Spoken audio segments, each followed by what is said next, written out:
안내 말씀드리겠습니다. 잠시 후 벚꽃전 산책과 DK 눈물 조국 북 콘서트 세종 행사가 진행될 예정입니다.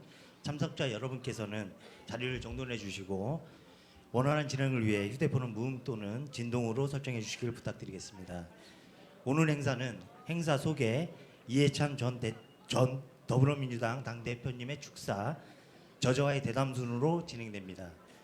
원활한 행사 진행을 위해 관객과의 대화는 사전에 접수된 질문을 답하는 방식으로 진행이 됩니다. 오늘 행사는 저자와의 개인 사진 촬영 및 책 사인회는 진행되지 않습니다. 이 점 양해 부탁드리겠습니다. 오늘 대담 중에 진행자 깜짝 퀴즈가 있습니다. 맞추시면 그 책을 상품으로 전해 드릴 예정이거든요. 많이 맞추시길 부탁드리겠습니다. 자, 안녕하세요. 오늘 사회를 맡게 된 지방분권 세종회의 상임대표 백종락 인사드립니다.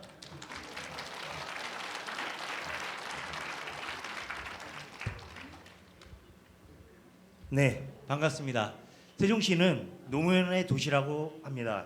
노무현 대통령의 신행정 수도 건설이 2004년 관습헌법상 위헌 판결 이후에 행정중심 복합도시로 건설되었습니다. 행정중심 복합도시에서 행정수도로 꿈꿀 수 있었던 것은 이해찬 전 더불어민주당 당대표님의 국회 세종의사당 설치를 위한 공약으로 다시 꿈꿀 수 있었습니다. 2012년 세종시 출범 이후 10년 만에 올해 세종시 갑 홍성국 국회의원님의 국회법 개정안이 통과됨으로써 명실공히 세종시가 행정수도로 도약하는 해가 되었습니다. 국회 일정으로 오늘 이 자리에 참석은 하지 못하셨지만 홍성국 국회의원님께 감사 인사 드립니다. 지방분권 세종회의는 행정수도 완성을 위해 지난 2017년 행정수도 완성과 국토균형 발전에 기여하기 위해서 설립된 순수 세종 시민들의 자발적인 단체입니다. 여러분 많이 설레시죠? 네. 저희도 이번 행사를 기획하면서 행복했습니다. 홍성국 국회의원님의 국회법 개정안이 통과되고 나서 시민과 함께 무엇을 할까 고민을 참 많이 했습니다. 그래서 이번 행사를 기획하게 되었습니다. 모진 풍파 속에서 끊임없이 도전하고 버텼습니다. 그럼 지금부터 북 콘서트 세종을 시작하겠습니다.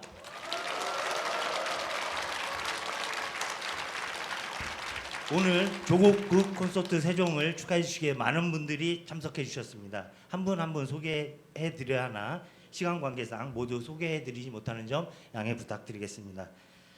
그러면 오늘 진행을 맡아 주실 이강진 지방분권 세종회의 고문과 봉정현 변호사님을 소개하겠습니다. 우렁찬 박수 부탁드립니다.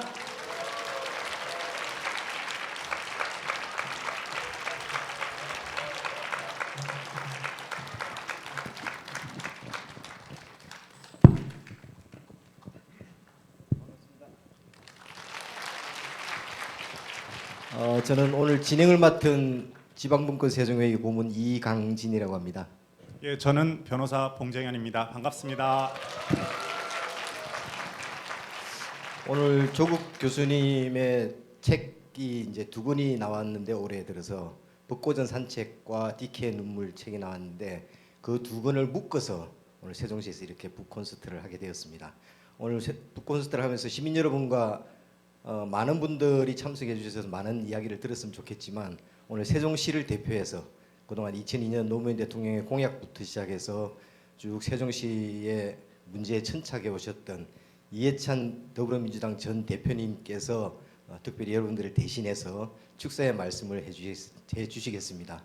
지금 그러면은 오늘 북 콘서트의 주인공 조국 교수님과 이해찬 당대표님을 모시겠습니다.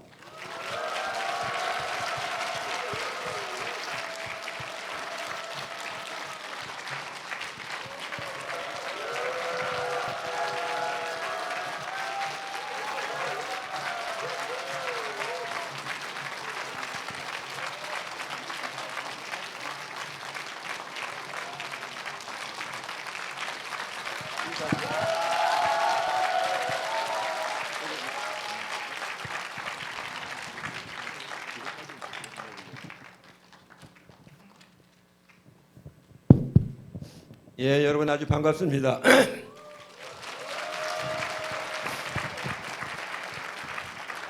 예, 저녁 식사 맛있게 하셨어요?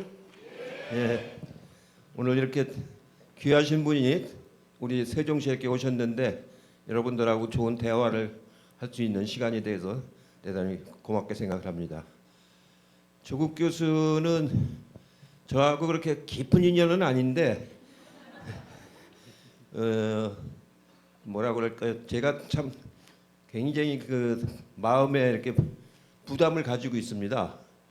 그 제가 당 대표 할 적에 그 2019년도에 문재인 대통령께서 조국 그 민정수석을 법무부 장관으로 내정을 해놓고 이렇게 이제 발표를 하기 직전이었는데 마지막에 당정 간에 협의가 있었습니다. 그게 8월 말경인데, 근데 검찰 쪽에서 조국 그 내정자를 이제 반대한다는 얘기가 자꾸 들리니까 그대로 그 할지 아니면은 교체를 할지 아주 고심을 하고 있는 날 저하고 이인영 대표하고 청와대에 갔었어요. 가가지고서 이제 그 의견을 이제 나눴는데 그때 이 당에서는 기왕에 조국만한 그런 검찰 개혁을 할 만한 사람이 없으니까 그 의지를 가지고 그 계속 하는 게 좋겠다 그런 말씀을 드렸고 검찰 측에서는 이제 더 강하게 또 반대를 하고 그랬었는데 나중에 최종적으로 문재인 대통령이 그 조국 후보자를 그 지명을 했어요. 하고 나서부터 순환이 시작이 됐습니다. 그날부터 이제 시작이 돼가지고 그 제가 정치하면서 아니 세상을 살아오면서 한 가족을 저렇게 그냥 다 이렇게 뭐라 그럴까요? 도륙을 낸다고 할까요? 이런 건 보질 못했습니다. 아마 법무부 장관이 안 되셨으면은 가족이 그렇게 괴로움을 받지는 않았을 텐데 그 검찰 개혁하겠다는 그런 의지로 장관을 맡으셨다가 저 고초를 당하시고 그 사모님께서도 오늘 아까 지금 방금 저하고 저녁을 하고 오는 길인데 겨우 이제 몸을 추스르는 이제 그런 정도는 되셨다는 얘기를 듣고서 마음이 참 아팠습니다. 예, 실제로 오늘 아마 이제 나중에 얘기하시면 많은 얘기가 될 텐데 저는 옛날에 그 민주화 운동할 때 그 검찰들을 많이 상대를 해봤습니다. 그래서 그 속성을 잘 아는데 최근에 그 조국 교수하고 이재명 대표가 겪는 걸 보고서 검찰이 저 정도로 그 맞으면 사악했구나 하는 걸 다시 한번 느꼈습니다. 정말로 저런 사람들이 우리나라 법으로 통치를 하고 있구나 하는 생각이 드니까 어떤 때는 참 나라가 왜 이렇게 됐나 싶은 생각도 들긴 합니다만 오늘 더 조국 교수님하고 좋은 말씀을 나누시기 바라고요. 저는 농담 삼아서 교육부 국립대학으로 입학을 해가지고 서울대학교에 학교는 한 학기밖에 못 다녔습니다. 그러고 감옥살이하고 졸업은 법무부 국립대로 졸업을 했어요. 예. 그래서 이제 조국 교수처럼 이렇게 법을 잘 알지도 못하고 국회의원 오래 하고 국회 법을 만드는 사람이지만 사실은 법을 잘 몰라요. 그리고 법을 한 번도 어겨본 적이 없고 그러니까 법 없이도 저는 사는 사람입니다. 그래서 오늘 좋은 말씀 나눴고 여러분들 그 올겨울 내년 봄에 아주 좋은 성과가 있기를 기대하겠습니다. 오늘 이 자리를 만들어 주신 분들에 대해서 감사의 말씀을 드리고 좋은 말씀 기대하겠습니다. 고맙습니다.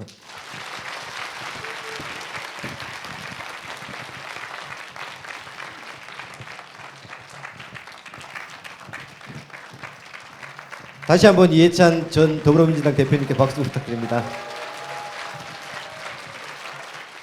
그럼 이제 저희들은 여기 앉아서 오늘 콘서트를 진행하도록 하겠습니다.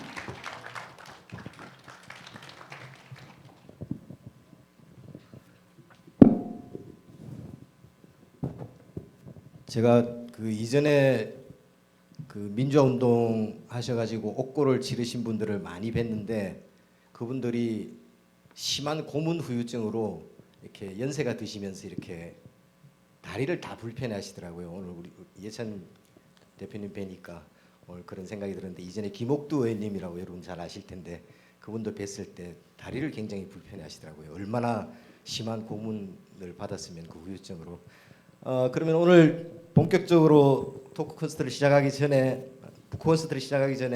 우리 교수님, 장관님, 작가님 어떤 호칭이 가장 교수 장관은 전직이고 현직은 작가입니다. 그래서 뭐 편하신 대로 부르시면 되겠습니다. 예. 그럼 나오는 대로 그냥 부르겠습니다. 편하게. 예. 예. 먼저 세종시에 오신 것을 환영합니다. 예. 예. 반갑습니다. 고맙습니다.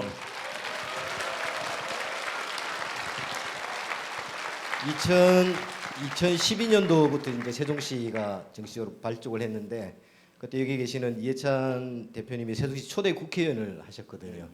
그때 이제 조치원역에 딱 내리니까 현수막에 세종시는 노무현입니다. 딱 이런 현수막을 봤어요. 그때 엄청난 감동과 함께 어떤 책임감 뭐 이런 것들이 막 느껴지셨는데 오늘 세종시 오셨는데 세종시 어떤 인연이 있으신지 아니면은 세종시는 아시다시피 노무현 대통령의 지방 분권 균형 발전의 상징적 지역 아닙니까? 그래서 이걸 계기로 그 노 대통령님의 뜻이 펼쳐지는 그런 장소라는 의미에서 큰 의미를 갖고 있다 생각이 들고요.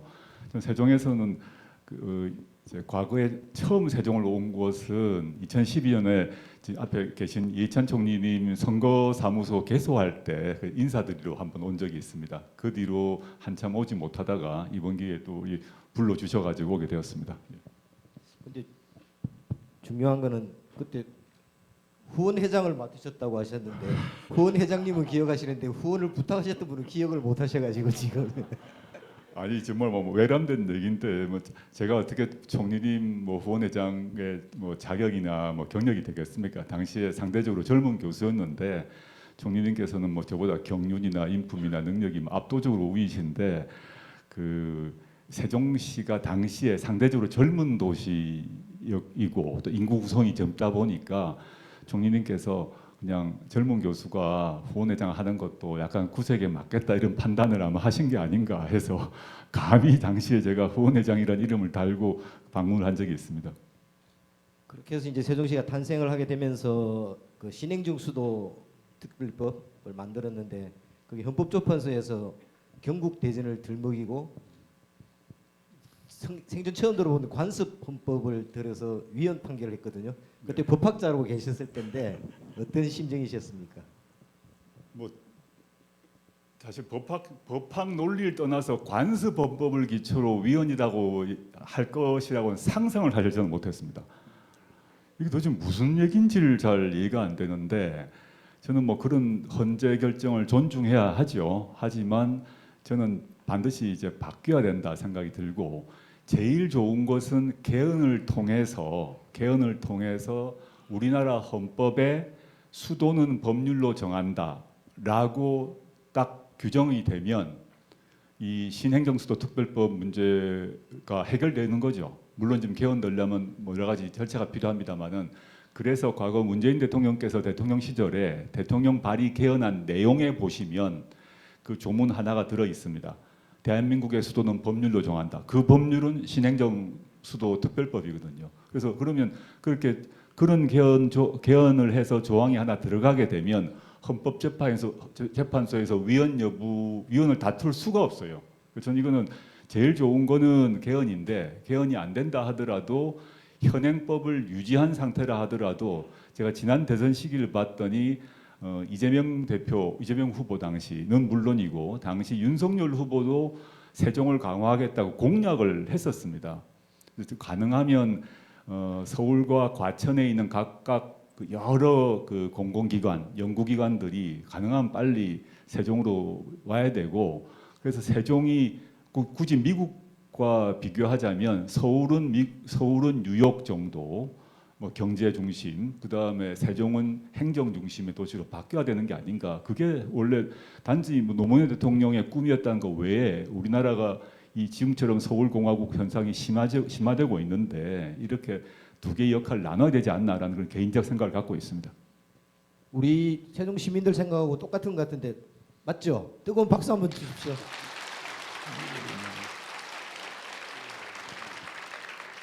예, 제가 이제 질문 이어가겠습니다. 그래서 오늘 날씨가 굉장히 많이 흐렸죠.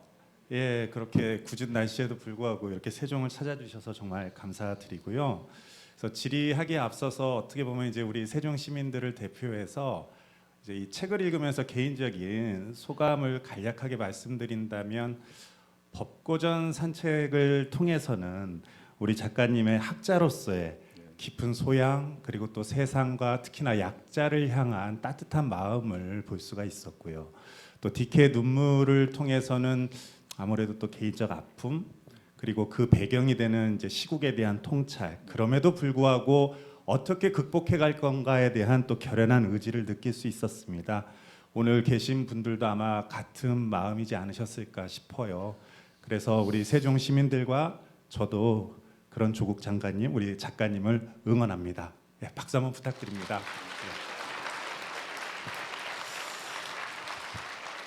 예, 질문 드리면, 조금 전에 우리 그 고모님께서도 이제 관습어법 얘기도 나오고 그랬는데, 사실 예전에는 그 민주주의의 최후의 보루로서 이제 사법부에 대한 최소한의 신뢰가 사실 좀 있었습니다.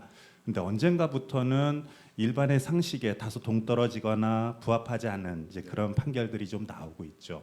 뭐 비견한 예로 우리 작가님의 경우나 또 가족에 대한 사법부의 판단에 대해서 많은 분들이 분노하는 까닭이 저는 같은 이유에 있다라고 생각합니다. 그렇다면 검찰 개혁 이상 가게 사법 개혁에 대한 필요성도 절실할 수 있을 것 같은데요. 혹시 사법 개혁과 관련해서 좀 좋은 말씀 좀 부탁드리겠습니다. 저나 저 가족 관련한 판결에 대해서 직접 언급하는 것은 약간 논란이 있을 것 같고요. 저는 법을 공부한 사람으로서 그 판결의 동의 여부를 떠나서 존중하고자 합니다. 그 말씀 먼저 드리고, 이게 이제 저는 현재 우리나라에서 지금 검찰 개혁 문제가 화두로 되어 있는데, 또 한편으로는 그 뒤에 사법 개혁 문제가 사실 중요하다고 저는 생각을 하고 있습니다. 과거 노무현 정부 시절에 사법 개혁을 일부 시도했는데 아직 좀 미완의 부분이 있는데요. 예를 들어서 보게 되면 지금 우리가 1987년에 만들어진 헌법 체제 하에 살고 있습니다. 즉 정치적 민주화가 되고 1987년에 헌법이 만들어지고 그 이후에는 헌법이 바뀐 적이 없는데, 그 전에 워낙 권위주의 정권, 독재 정권 하에 살다 보니까 그 당시는 그 군사 독재 정권이 판사를 조종해서 또는 겁박해가지고 판결을 바꾸는 일이 허다했기 때문에 사법부 독립이 너무너무 중요한 가치여서 사법부 독립을 헌법에 매우 중요한 가치로 규정을 해두었습니다. 지금 사실은 근데 지금 같은 경우는 그 국가 권력이 사법부 판사들한테 겁박을 한다거나 이런 것들이 매우 줄었거든요. 그런데 문제가 사법부 독립은 매우 보장이 되어 있습니다. 근데 문제는 사법부에 대한 민주적 통제는 거의 없는 상태라고 보시면 됩니다. 근데 그 사법부를 구성하는 구성원들이 과거 70년대, 80년대는 집안이 어려운 집에서도 열심히 공부해서 고시 봐가지고 판사 되는 경우도 있고, 예를 들어서 노무현 대통령 같은 경우는 정말 어렵게 살았는데 공부해서 판사가 되셨다가 변호사 됐지 않습니까? 당시에 제가 대학 다녔던 80년대 초반 같은 경우도 집안이 어려운 사람도 많았고 지방 출신도 많았습니다. 근데 점점점 시간이 바뀌면서 지금은 판사분들의 집안 배경이 매우 높습니다. 그래서 이게 전체 국민들의 생각, 의식 이걸 반영하는가에 대해서 논란이 사실 있을 수 있습니다. 계층 계급 구성이 다양하게, 판사분들이 우리나라를 구성한 사람은 부자만 있는 것도 아니고 빈자도 있고 강자만 있는 것도 아니고 약자도 있고 다 있지 않습니까? 서울 사람만 있는 것도 아니고 지방 사람도 있는데 이걸 다양한 국민들의 구성을 반영해야 되는데 그게 지금 안 되고 있다는 이제 논란들이 많이 있습니다. 그 다음에 그래서 이걸 민주적 통제의 두 번째 문제가 뭐냐면, 사법부에 대한 독립은 철저하게 보장되는데 사법부 구성원들이 헌법적 가치를 어겼을 때 어떡할 것인가에 대해서 우리 국민들은 생각을 해본 적이 없었어요. 사법부가 우리를 도와줄 거다, 마지막 우리의 인권의 보루는 사법부다고 믿어왔는데 반대 현상이 났을 때에 대해서는 생각을 못 해봤던 겁니다. 그래서 물론 헌법에는 판사, 법관 탄핵 제도가 있는데 최근에 한 건 외에는 단 한 번도 사용된 적이 없습니다. 그래서 판사 탄핵을 한다 그러면 아니 사법부 독립을 뭐 위태롭게 하는 것이냐, 판사를 겁박하는 것이냐 이렇게 되는데, 대표적인 선진국이라 할 수 있는 영국에서는 통계로 금방 뭐 확인될 수 있습니다만은 1년에 20명에서 30명 정도의 판사들이 탄핵되어 가지고 쫓겨납니다. 뭐 개인적 비리란 거 외에도 잘못된 판결을 했다거나 등등 하게 되면 1년에 정기적으로 2, 30명이 탄핵을 하고, 그것에 대해서 그런 판사 탄핵이 사법부 독립을 침해했다고 영국의 어느 누구도 얘기하지 않습니다. 근데 우리는 워낙 권위주의 정권 때 사법부가 억압받는 경험을 하고 사법부는 독립을 시켜줘야지라는 생각에만 있다 보니까 그 사법부가 다른 문제를 일으켰을 때 어떻게 할 것인가. 최근에 탄핵이 됐던 사건은 사법농단 사건인데 그 경우도 탄핵을 하는데 얼마나 어려움이 있었습니까? 이런 문제들을 한번 생각을 해봐야 된다. 헌법에 있는 제도도 또 다른 선진국에서 다 활용하고 아주 활발히 활용하고 있는 것을 우리 모두가 두려워하는 거죠. 판사는 마치 하늘에서 떨어진 사람인 양 아니거든요. 근데 판사분들은 우리가 선출한 적이 없습니다. 지방의원, 국회의원, 대통령 우리가 다 선출하고 그 4년, 5년 그 임기 동안에 잘못하면 혼내고 다음 선거 때 안 뽑아주고 뭐 술자리에서든 토론회 자리에서든 비판도 하는데 마치 판사분들의 결정에 대해서는 어떤 말도 해서는 안 되는 것처럼 교육을 받았어요. 그러다 보니 이게 성역이 되어간 것 같습니다. 근데 선진국에서는 문제가 있으면 탄핵을 하는 겁니다. 그래서 일상화되어 있습니다. 1년에 2, 30명이면 항상 한다는 겁니다. 한 달에 2명씩, 3명씩 탄핵을 해요. 우리는 왜 그걸 못하느냐. 그게 이제 판사분들에게는 판결에서 독립을 보장해 주되 그 판사들이 헌법과 법률을 위반한 여러 가지 행동을 하게 되면 민주적 통제를 해서 판사직을 못하게 하는 것이 민주주의인 거죠. 우리나라는 이 두 번째 게 좀 약하다. 이 점에서는 아쉬움을 가지고 있습니다. 그러니까 선출되지 않은 권력이잖아요, 사법부가. 그 부분에 대해서 독립도 그만큼 중요하지만 그에 걸맞은 민주적 통제 또한 필요하다라는 말씀이신 것 같고요. 또 책의 곳곳에도 좀 나오지만 우리 법정에서는 국민참여재판이라고 하는 배심제 이런 것도 좀 더 확대하는 것도 그 일환 중 하나일 수 있겠죠. 네, 물론입니다. 그 국민참여재판 통상 배심원이라고 하는 제도가 노무현 정부 때 최초로 도입됐는데 지금 이제 활발히 활용되고 있지는 못한 상태입니다. 여러 가지 뭐 이유가 있겠죠. 그 피고인들이 꺼리는 것도 있고 또 판사분들이 꺼리는 것도 있는데 이게 외국의 경험을 얘기를 하면 앞에 말씀드렸던 그 이제 판사 탄핵 제도와 마찬가지인데 우리 국민들은 오랫동안 유무죄는 우리가 아닌 법률가들이 고시 공부한 사람들이 똑똑한 사람들이 엘리트들이 판결하는 거야라고 생각해 왔습니다. 그에 대해서는 그 비판도 못 해야 된다고 생각을 해왔는데 미국이든 영국이든 보게 되면 유죄 무죄를 법률가가 판단하지 않습니다. 배심원이 다 판단합니다. 그 다음에 판사는 법리 문제만 알려주고 양형 뭐 징역 1년이다, 징역 5년이다, 양형만 판사가 개입합니다.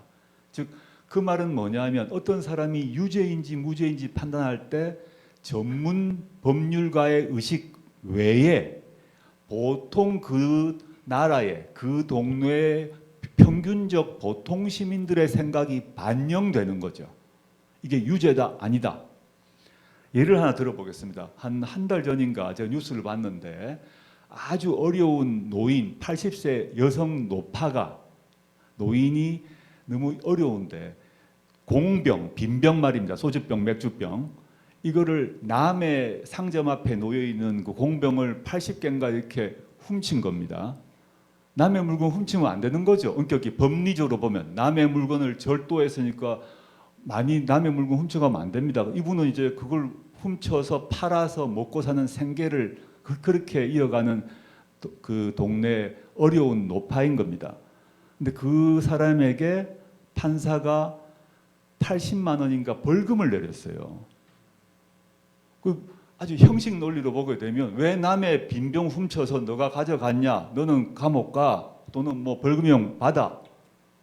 근데 우리 여기 계신 법감정으로 우리 시민들의 법감정은 그 할머니한테 굳이 또 80만 원 내려야 되나? 이런 생각이 들 수 있지 않습니까? 이 괴리가 있거든요. 그 괴리를 해결하는 방식이 배심제란 겁니다. 배심제.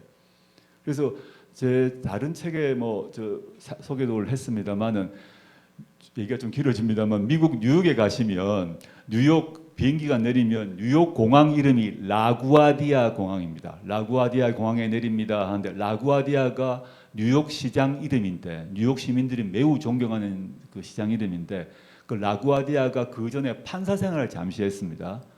이 사람이 미국 대공황 때 판사를 했는데 그때 유사한 일이 벌어집니다. 아주 어려운 노파가 배가 고파가지고 좀 훔쳤어요, 실제. 훔쳐가지고 재판 받으러 온 겁니다. 그래서 라구아디아 판사가 어떻게 판결 내렸나 하면 당신 훔친 거 맞다, 그 유죄다. 그런데 그 다음이 중요한데 이 사람이 이 대공황 시기에 빵을 훔치고 음식을 훔치기에 만든 데에 있어서는 나도 책임이 있고 여기 있는 배심원도 책임이 있기 때문에 우리 각각 모두에게 몇 불씩 몇 달러씩 벌금을 선고한다라고 해서 돈을 바로 걷습니다. 그다음에 그 돈을 그 노파한테 줍니다. 두 가지의 해결 방식이 있는 거죠. 아주 비교를 해보면.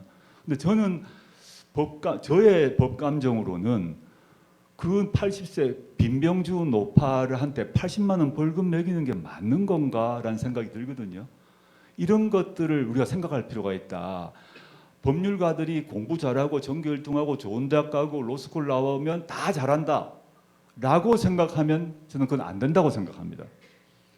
그분들이 놓치고 있는 부분이 있다. 그게 저는 국민참여재판이라고 생각하고 우리나라도 그게 더욱더 활성화돼야 된다는 생각을 가지고 있습니다. 맞습니다.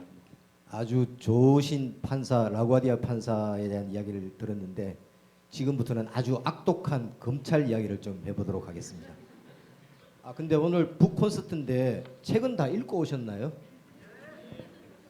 솔직히 벚꽃은 산책 다 읽어봤다 손 들어보세요. 거의 눈에 안 띄네요.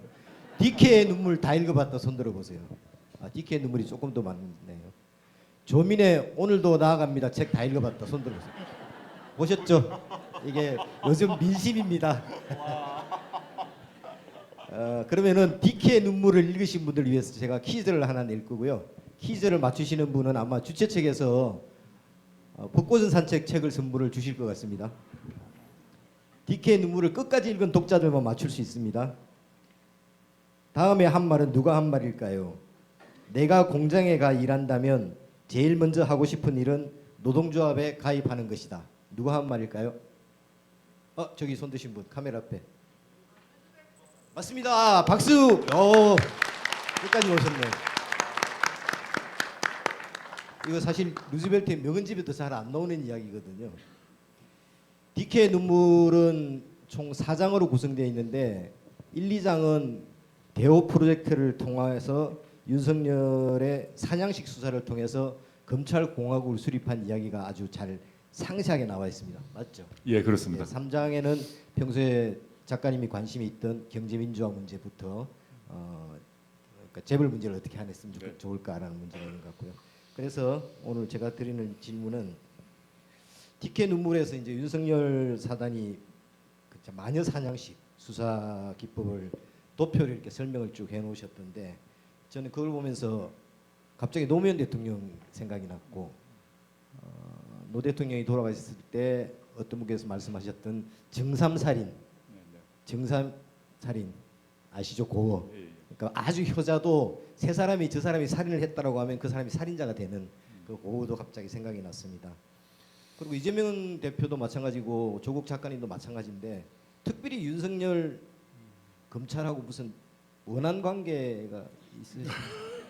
없죠. 네, 원한 관계는 없으신데 갑자기 아까 대표님도 말씀하셨지만 군사 독재에서도 찾아볼 수 없는 가족을 모두 형벌에 처하는 이상한 이런 독재 시대를 맞이한 것 같습니다. 검찰 공화국, 건부 시대, 신건부가 독재를 하는 이런 시대를 맞이했는데 그런 이유가 예를 들면은 이제 법대를 가는 사람들은 작가님처럼 심성이 착한 분도 계실 거고 좀 심성이 안 좋은 분도 계실 거고 그래도 대체적으로 다 고등학교 때 공부도 잘하고 심성이 착한 우리 봉 변호사도 그런데 심성이 착한 분들이 많이 갔을 텐데 왜 검찰만 되면 그렇게 사람이 악독해지고 그게 조직의 생리인 것입니까? 아니면은 검찰 조직에 들어가면은 그렇게 훈련을 받습니까?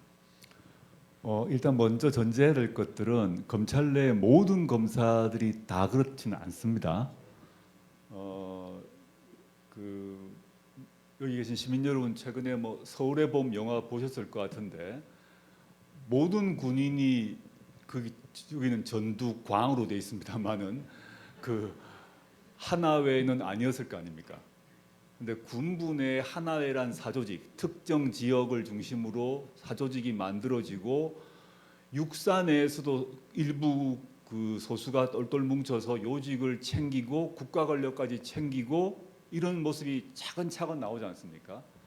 그걸 생각해 보시면 될 것 같은데 검찰 수가 뭐 몇천 명인데 그 모두 그렇지는 않은 거고 저는 그걸 이제 윤석열 라인이라는 별도의 하나회에 비견되는 별도의 조직이 있는 것이죠.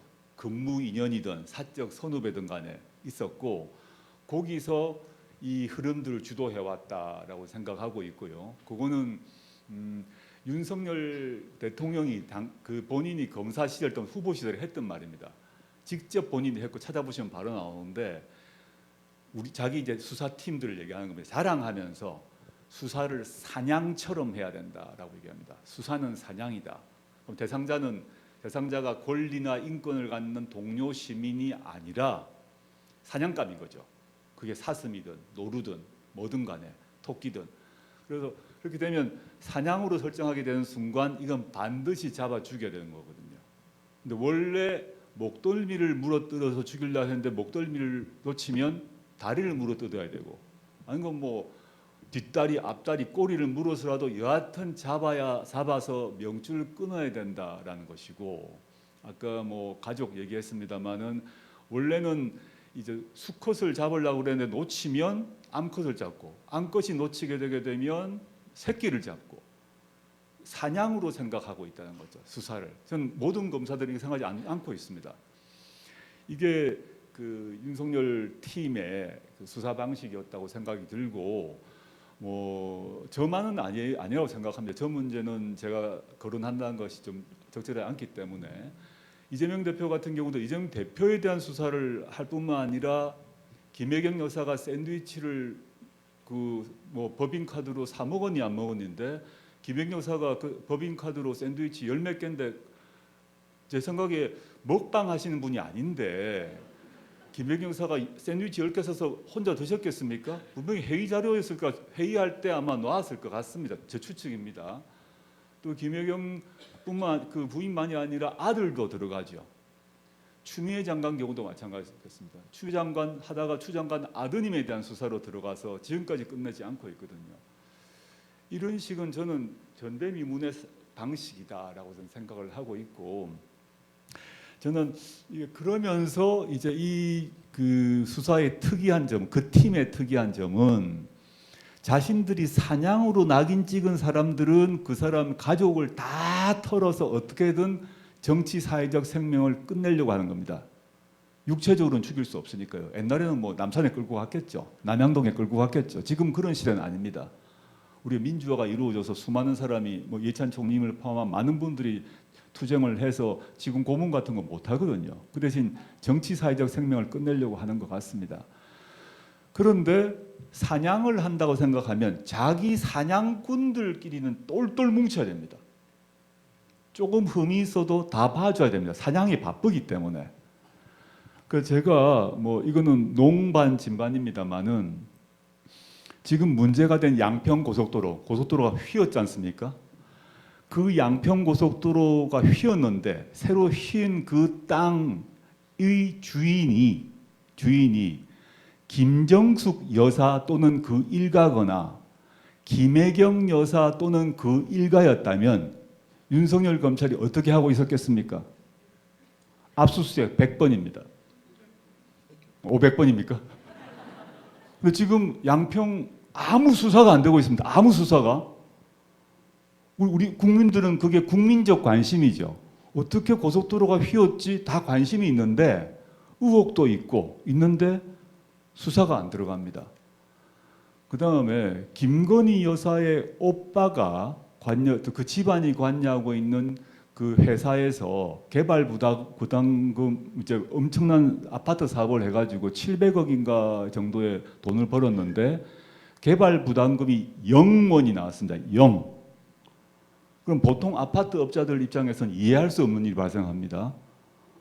근데 그 업체가 그 건설 업체가 저희 아버지가 또는 저희 동생이 그걸 하고 있었으면 지금 어떤 일이 됐을까요? 100번입니다. 압수수색 100번. 이거를 제 DK 눈물에서 얘기를 합니다만은 법의 지배다고 하면 법이 지배하는 거기 때문에 주어가 법입니다. 법이 지배한다는 얘기는 법을 지배하는 데 있어 앞에 대상자가 김정숙 여사이건 김건희 여사이건 김혜경 여사이건 또 김건희 여사이건 똑같이 적용돼야 되거든요. 그렇지 않다는 거죠. 법이 지배하지 않다. 사냥꾼들이 법을 이용해서 지배하고 있기 때문에 사냥꾼과 사냥감과의 감은 구별되는 거죠. 달리 적용하고 있다. 이 점에서는 아주 이런 것들이 전체 검찰이 아니라 윤석열 검사 시절부터 또 지금까지 대통령까지 이어지는 그런 네트워크, 그 당시 12.12 당시에 나오는 하나의 비견되는 그런 특수한 집단들에 의해서 이런 행태가 벌어지고 있다는 점에서는 아주 개탄을 하고 있습니다. 그 검찰이 검사가 되면 검사 선서를 하잖아요. 검사 선서문을 보고 저는 깜짝 놀랐는데 우리나라 검찰이 그걸 지키는 사람이 아무도 없는 것 같아요. 거기에 보면은 소외되고 불우한 이웃에게 따뜻한 검사, 불의에는 강하게 맞서는 정의로운 검사, 그다음 뭐 이런 문구들이 쭉 있던데 우리는 불의와는 타협하고 소외되고 불쌍한 국민들은 탄압하는 검사 이런 인식이 강하지 않습니까? 게다가 윤석열 대통령이 그 총장 되시고 난 뒤에 내세웠던 깃발이 살아있는 권력 수사였습니다. 약칭해서 살권수란 말을 했고 조중동, 종편 등에서 엄청나게 홍보를 해줬습니다.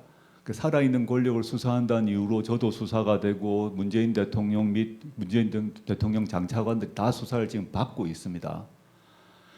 그럼 현재 2023년 현재 대한민국에서 살아있는 권력 1번이 누굽니까? 아, 윤석열이 아니고 뭐 누구든 간에 하여튼 살아있는 대통령 권력이 윤석열 대통령이든 김건희 여사이든 모르겠으나 살아있는 두 분이 들어갈 것은 분명한 것 같습니다. 근데 검찰에서 현재 2023년 대한민국의 살아있는 권력에 대해서 수사한다는 뉴스 들어보신 적 있습니까? 어제 갑자기 유튜브에서 김건희 여사가 디오르 가방 받는 게 나왔습니다. 300만 원짜리. 근데 이런 걸 또 가져오셨어요 하셨어요. 또란 단어를 썼습니다. 또. 만약에 그 영상의 주인공이 김건희 씨가 아니라 김혜경 씨였다면, 김정숙 여사였다면 어떻게 됐겠습니까 지금? 난리가 났죠. 근데 지금 조용합니다. 보도가 안 됩니다. 이걸 어떻게 이해할 거냐라는 거죠. 과거에 보면은 왜 무슨 개그 프로였나요? 집 떠난 경제를 찾습니다 이랬었는데 지금 뭐 경제도 폭망이라고는 하지만 집 떠난 정의로운 검사 정말 찾고 싶습니다. 그런 말씀을 해주신 것 같습니다. 예, 보면 이제 검찰의 수사, 특히나 검찰 내에서도 일부 좀 특수부, 일부 팀의 수사가 사실상 수사라기보다 이제 사냥이다. 그리고 그 사냥은 또 대상이 결국은 일반 국민이 되고 있는데요. 그렇죠. 그러다 보니까 참 비견한 그 예이자 하나의 통계 자료를 보면은 검사가 수사기관에 입건이 돼서 기소가 되는 거는 0.1%에 불과하더라고요. 일반 국민이 42%입니다. 근데 검사는 0.1%입니다. 어마어마한 차이거든요. 근데 이게 왜 그런가 생각해 보면 사실은 검사는 좀 죄를 저질러도 벌받지 않는다라는 그 자신감이 그 배경이 되고 있지 않나 생각이 듭니다. 뭐 최근에 그 처남댁이 폭로한 이정석 검사, 그 검사를 민주당이 탄핵하려고 하니까 야 그러면 나를 탄핵하라 하면서 유한석 검찰총장 또 참 그들의 그 뻔뻔함, 결국은 다 같은 맥락 안에 있는 것 같거든요. 그래서 결국 지금의 시대 정신은 검찰 개혁이다라는 게 지금 국민들의 한 목소리인데요. 지난 우리 문재인 정권에서 검찰 개혁을 했지만 아쉽게도 지금 미안의 개혁으로 남고 말았습니다. 그 가장 선봉에 서셨던 우리 작가님께서 남은 과제가 무엇이라 생각하는지 한번 여쭙니다.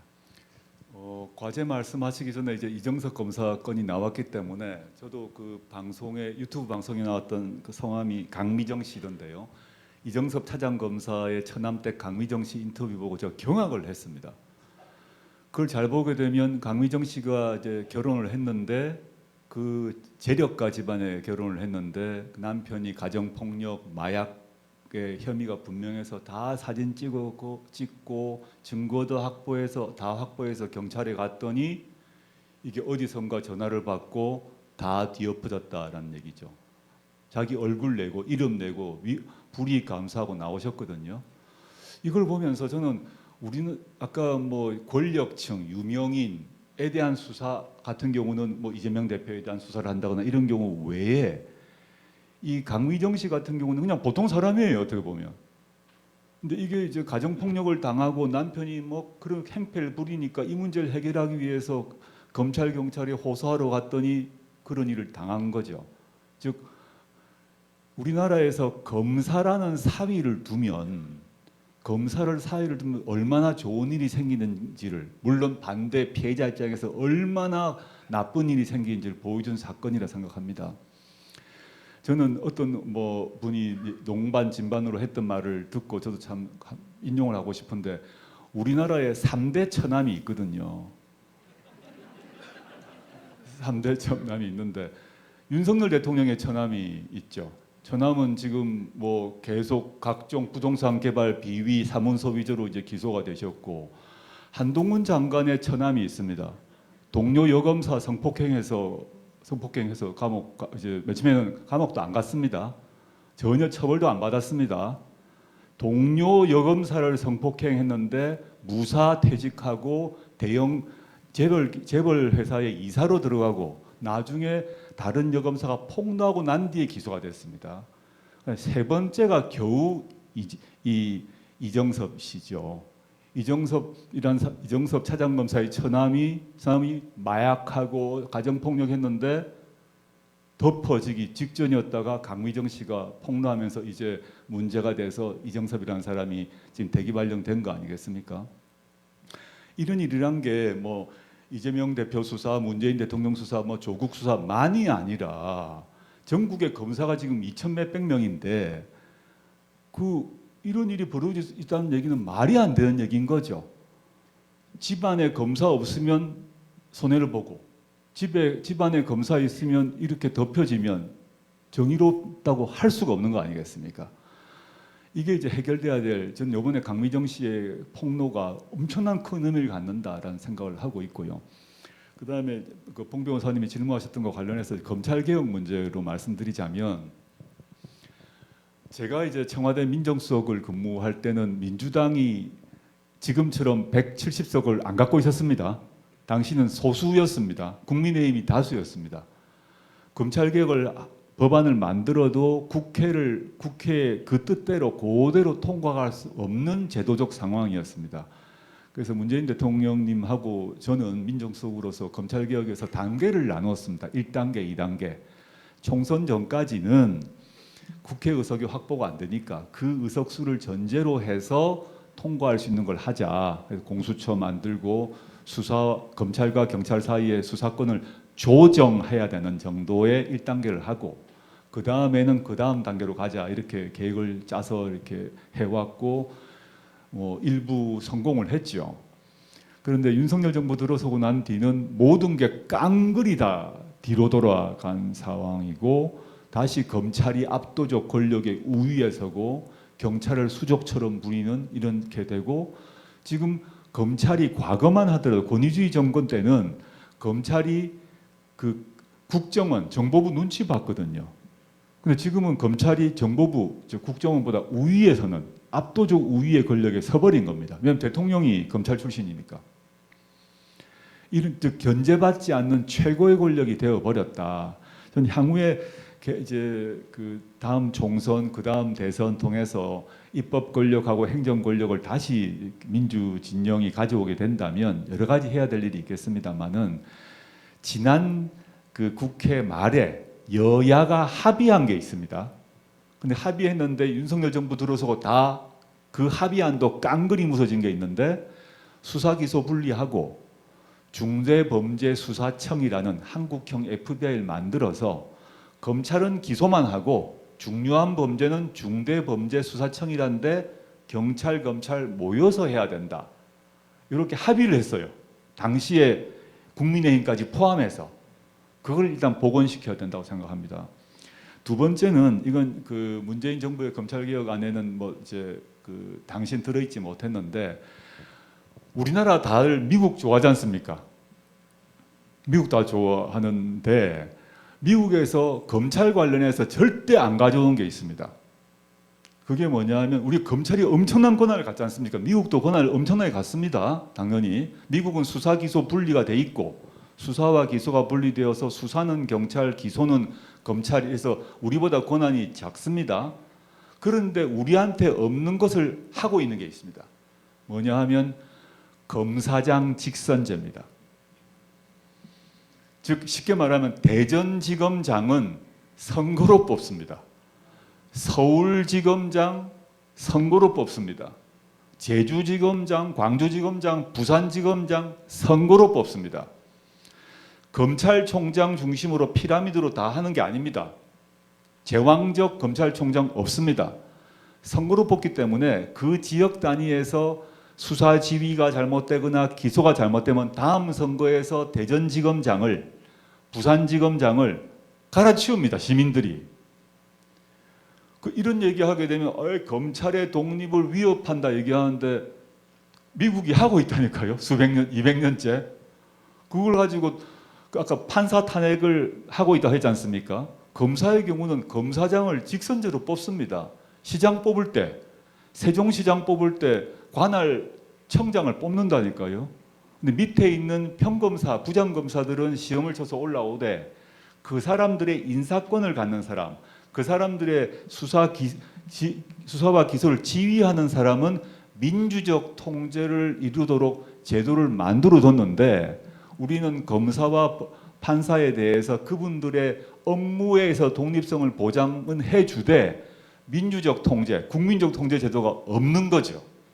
좀 그게 좀 도입돼야 되지 않나. 장기적으로 우리가 선진국 하는데 선진국에서 다 하고 있는 걸 왜 우리는 못하냐는 거죠. 한번 생각을 한번 해보셨으면 좋겠습니다.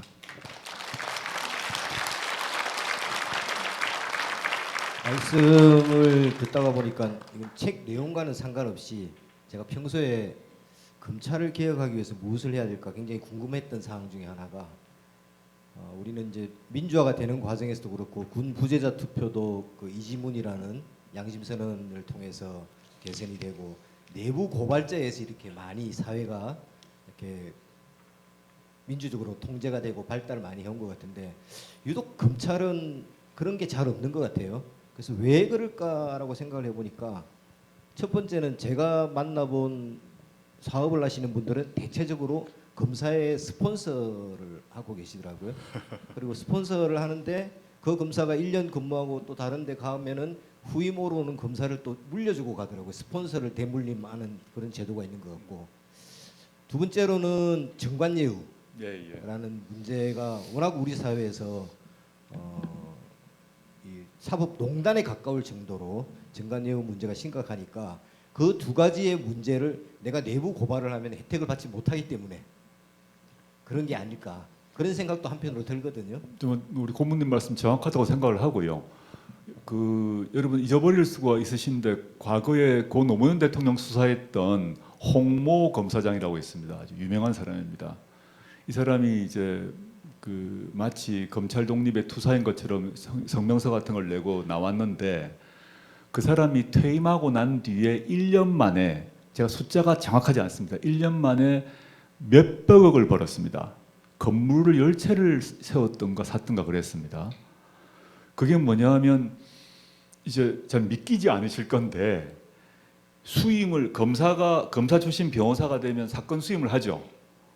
근데 고위 검사들은 사건 수임 계약서를 안 씁니다. 왜냐하면 쓰게 되면 세금을 내고 수익이 공개되니까 계약서를 안 쓰고 그걸 통상 서초동 속어로 전화 변론이라 그러는데 수임을 합니다. 돈 다 받습니다. 근데 변론을 정식으로 문서를 제출하는 게 아니라 전화로 합니다. 자기 바로 직계 후배한테 야 김 검사 뭐 그 친구들 편으로 김프로라고 하죠. 뭐 김프로 나 이거 내 사건인데 챙겨줘. 그러면 기록이 하나도 없어요. 어떤 일이 있었는지 모릅니다. 근데 그 전화 한 통화하는 몇 통화하는 그 전화 변론으로 몇 억씩 벌었던 거죠. 확인이 됐습니다. 근데 그게 저는 세월이 지난 몇 년 전 일이라고 생각을 했는데 어제 또 한 건이 터졌습니다.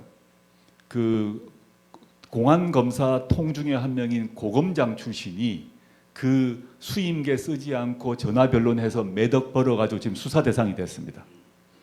그러니까 그 검찰 내 검찰 특수부 또는 공안부의 끈끈한 네트워크는 이 사람이 퇴임하고 나면 그 사람이 전화 변론을 해오면 챙겨주는 거죠.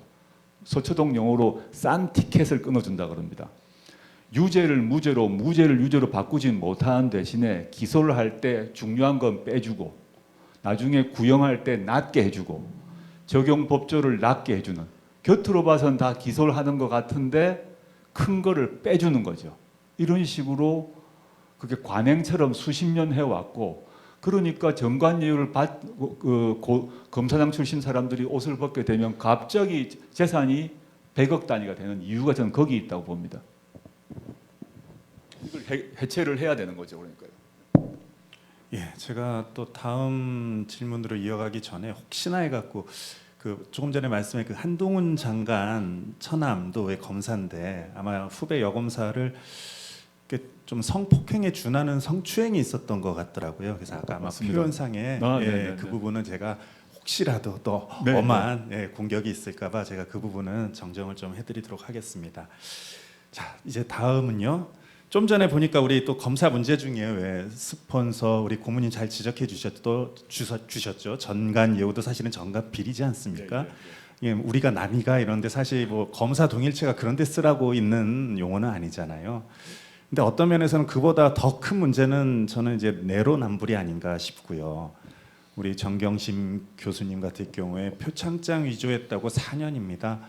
근데 대통령 장모가 349억 은행 잔고를 위조했는데 1년 나왔습니다. 예, 조금 전에 말씀하셨던 소위 싼 티켓을 끊어준 게 아닌가 의심할 수밖에 없죠. 사실 저는 이 얘기는 질문이 아니라 퀴즈를 내려고 지금 꺼낸 얘기인데요. 정경심 교수님 얘기가 나왔죠. 이제 얼마 전에 출소도 하셨고 그런데 불과 3일 전에 새로 책을 내셨더라고요. 자, 맞아요. 그래서 3일 전에 출간됐다는 소식을 제가 좀 전했거든요. 그래서 제가 이제 드리려는 퀴즈는 우리 요 정경심 교수님의 책 제목을 아시는 분. 제일 먼저 드신 분 우리 저기 검정색 옷 입으신 여성분. 예. 정확히 맞습니다. 예, 박수 쳐주시죠. 예. 예, 우리 스태프분께서는 책 증정해 주시기 바랍니다. 예, 혹시 말씀이 나왔으니까 아까 우리 총리님께서도 잠시 언급을 하셨는데 우리 정경심 교수님 지금 건강 상태 많이 궁금해하실 것 같습니다. 1152일 서울구치소에 있었고 그 속에서 이제 전신마취 동반하는 수술 2번 뭐 척추, 흉추 수술을 했고요. 안에서 이제 수술을 하고 재활을 못 받았기 때문에 이렇게 누워 있거나 조심조심 조금밖에 못 움직이다 보니까 허벅지, 엉덩이 근육이 쫙 빠졌습니다. 그러니까 이렇게 반 정도 됐던 것 같아요. 그래서 이제 휘청휘청하는 상태가 돼서 구치소 안에서는 휠체어를 탔고 나왔을 때는 그 바퀴가 4개 달린 보행 보조기가 있습니다. 밀고 다니는 게 영어로 워커라고 부르던데 그걸 하면서 계속 재활 운동, 재활 치료를 계속 매일매일 하고 있고 단백질을 많이 먹어야 된다고 그래서 뭐 단백질 계속 먹고 이런 상태고요. 그래서 지금은 그 네 바퀴 달린 거는 이제 접어놓고 그 지팡이를 짚고 있는 상태고요. 뭐 열심히 운동하고 있습니다. 네. 감사합니다. 네. 예, 우리 모두 얼른 건강하시기를 쾌차하시기를 응원하겠습니다. 질의하겠습니다. 소위 그 보수를 자처하는 사람들이 보면은 우리 항일 무장 독립 운동가를 테러리스트라고도 하고 또 일본군의 성노예 피해자를 매춘부라 한다든지 그리고 우리 민주화 운동가를 빨갱이 간첩 이렇게 매도하는 경우가 많죠. 또 보면 뭐 여성, 성소수자, 또 외국인 노동자 등 어떤 사회적 약자에 대한 혐오도 많이 있습니다. 또 좀 저는 개인적으로 큰 문제라고 생각하는 것 중에 하나가 일베 안에서 보면요. 우리 노무현 대통령을 혐오 비하하는 그런 콘텐츠를 생산해서 자기들끼리 심지어는 이걸 놀이문화로 유행시키고 확산시키고 있습니다. 저 이거 굉장히 심각하다고 보는데요. 사실상 어떤 면에서는 뭐 고소고발의 남용 이런 것도 우려가 될 수는 있겠지만 이런 혐오, 경멸, 비하 이런 것까지 표현의 자유 안에 용서가 될 수 있을지 아니면 여기에는 무관용이 필요한 건 아닌지 여기에 대해서 좀 견해 좀 부탁드립니다. 좀 이제 어려운 주제인데 말입니다. 뭐 그 말씀하셨던 그런 사례 말고 고영주 변호사란 분이 문재인은 공산주의자다라고 계속 발언했습니다. 근데 우리나라 대법원에서 무죄 판결 났거든요. 그래서 그 취지는 뭐냐면 이제 표현의 자유다라는 것입니다. 그래서 이제 대법원 판례 법리에 따르게 되면 그런 뭐 문재인은 공산주의자다라는 말이 합법이니까 범죄가 아니고 즉 이제 마음껏 표현의 자유가 극도로 보장되는 것이 타당하다라는 것이 이제 헌법 우리 판례 입장 같습니다. 근데 이 문제가 조심스러운 건 아까 우리가 혐오스러운 발언들이 정말 온라인상에 흘러 넘치거든요. 근데 이거를 이제 처벌 중심으로 하게 되면 이제 고소 고발전이 이제 난무되고 그 결정을 누가 하나 하면 다시 검찰이 하게 된다는 겁니다. 이걸 처벌로 정말 나쁜 놈 같은데 나쁜 소리 정말 구역질 나는 소리 하는데 하면 검찰에게 이제 그 길목에 검찰이 결정을 하는 문제가 사실 있습니다. 그래서 이건 조심해야 될 문제고 저는 이 법률적 대체 고민 이전에 사회적 정치적 대처를 좀 해야 된다고 생각을 합니다. 아까 대법원 판례 논리대로 보면 문재인이 공산주의자라는 말이 전혀 문제가 안 된다면 그러면 윤석열은 무슨 주의자다라 해도 된다는 얘기 아닙니까? 이렇게 해서 그 대항 논리를 가지고 문재인은 공산주의자다 이런 말이 말도 안 된다는 얘기를 시민들이 나서서 반박하고 이런 활동들 시민들의 자발적 정치 활동과 표현을 통해서 그런 사람들을 이제 고립화시켜야 되지 않나 저는 그렇게 생각하고 있습니다. 고소고발 말씀이 나와서 결국 이제 조국 장관님과 가족도 그렇고 신문에 조그마한 기사만 나오면 고소고발하는 전문적으로 하는 사람 아시죠? 이종 무슨 배인데 지금 서울시의원 하고 있더라고요. 그분이 1년에 180건 지금까지 180건 정도를 혼자서 이렇게 고소고발을 처리하는 전문 프로 고발러들이에요. 그게 이제 결국 말씀하셨지만은 고소고발을 막 근거 없이 해놓으면 그걸 검사가 취사 선택해서 잡아서 수사를 하고 그걸 또 언론에 흘리고 이런 계속 악순환이 되는 것 같은데 실제로 이게 물론 고소고발이 어떻게 보면은 국민의 당연한 권리로서 필요도 하겠지만 이걸 이렇게 무차별적으로 할 수 있도록 계속 방치해 놓는 것은 또 다른 우리 검찰 행정력, 경찰 행정력의 낭비가 될 수 있는 소지가 있다고 보여지는데 이 부분은 좀 뭐 외국의 사례는 제가 잘 모르겠는데 고소 고발할 때 인지를 붙이게 한다든지 민사처럼 아니면은 엄격한 요건을 갖추게 한다든지 법률적 기관을 통해서 하게 한다든지 이런 다른 뭐 대안은 없나요?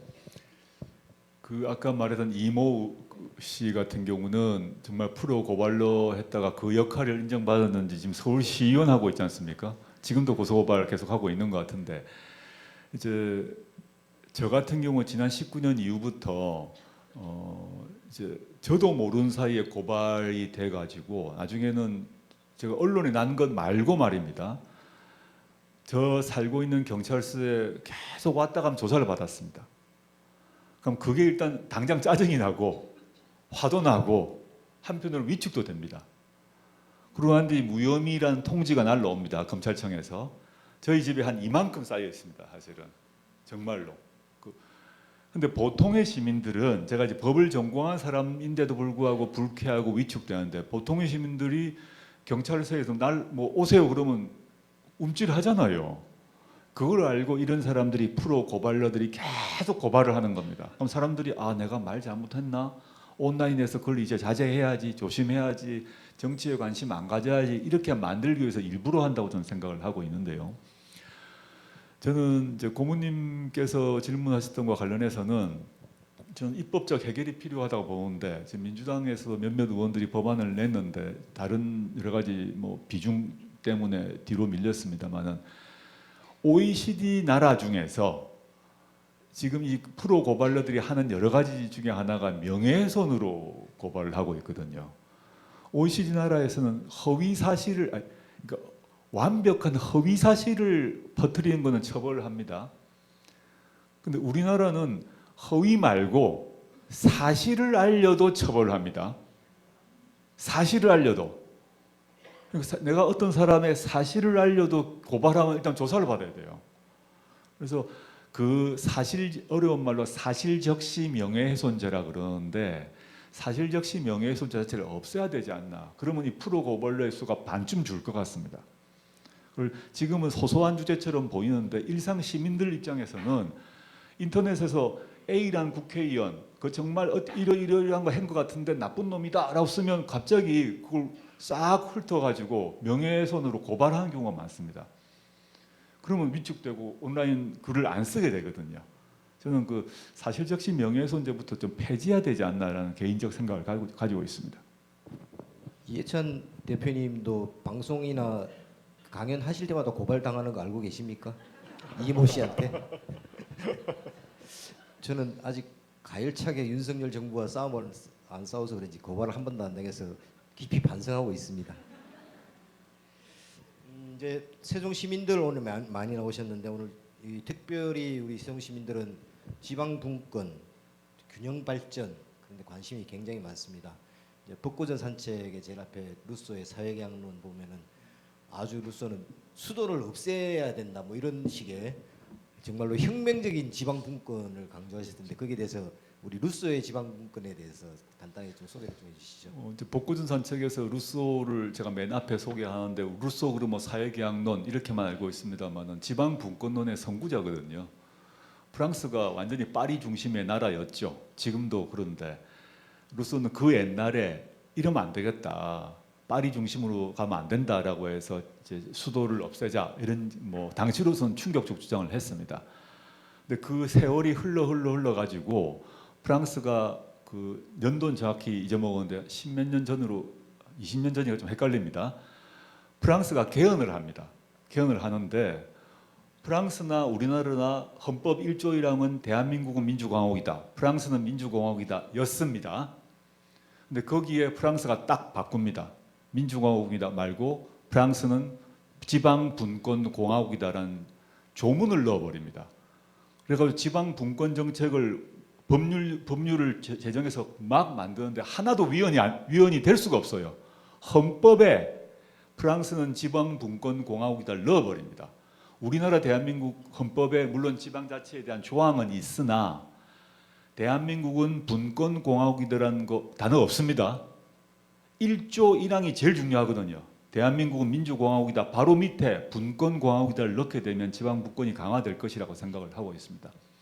물론 현재 우리 윤석열 정부의 총리는 국회에서 대한민국 1조 1항이 뭡니까? 라고 물어봤더니 모르더라고요.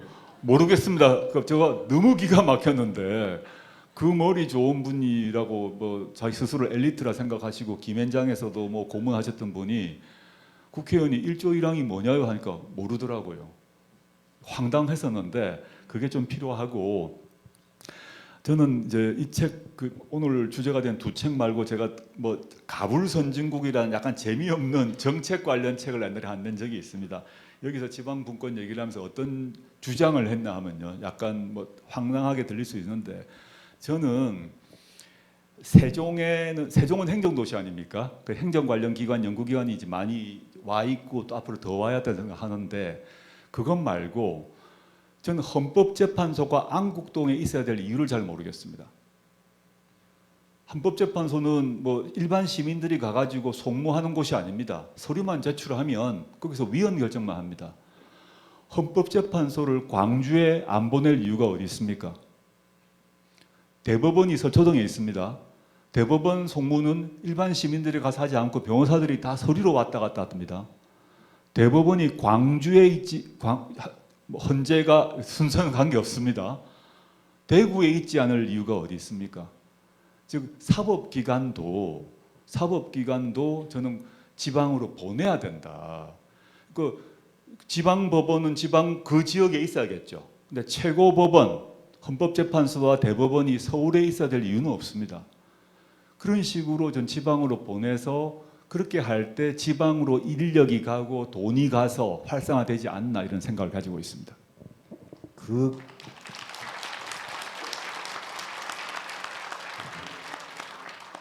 서울대 행정대학원조차도 세종시에 안 내려오는 이유가 뭔지 아십니까? 뭡니까?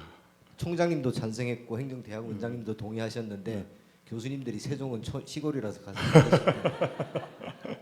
그게 그만큼 우리나라의 서울공화국을 이루고 있는 기득권들의 공고함 이런 것들이 강한 것 같아요. 저는 제가 이제 지방 문건에 대한 생각을 강하게 가지게 된 게 그냥 정책적으로 공부를 뭐 해서라는 것도 있습니다만은 제가 제 고향이 이제 부산입니다. 부산 출신으로서 저는 이제 과거 뭐 어린 시절 고등학교 때까지 부산에서 자랐는데 말입니다. 지금도 어머님 사시고 동생 친인척들 모두 부산 경남 지역에 살고 있습니다. 제가 어떤 경험을 했나 하면 대학교 서울에 왔습니다. 와서 첫 번째 여름 방학이 됐는데 서울 친구들이 저보고 뭐라고 그랬나 하면 너 이제 시골 가는구나 이러더라고요. 그 저는 부산이 시골이라고 생각해 본 적이 없었습니다. 저는.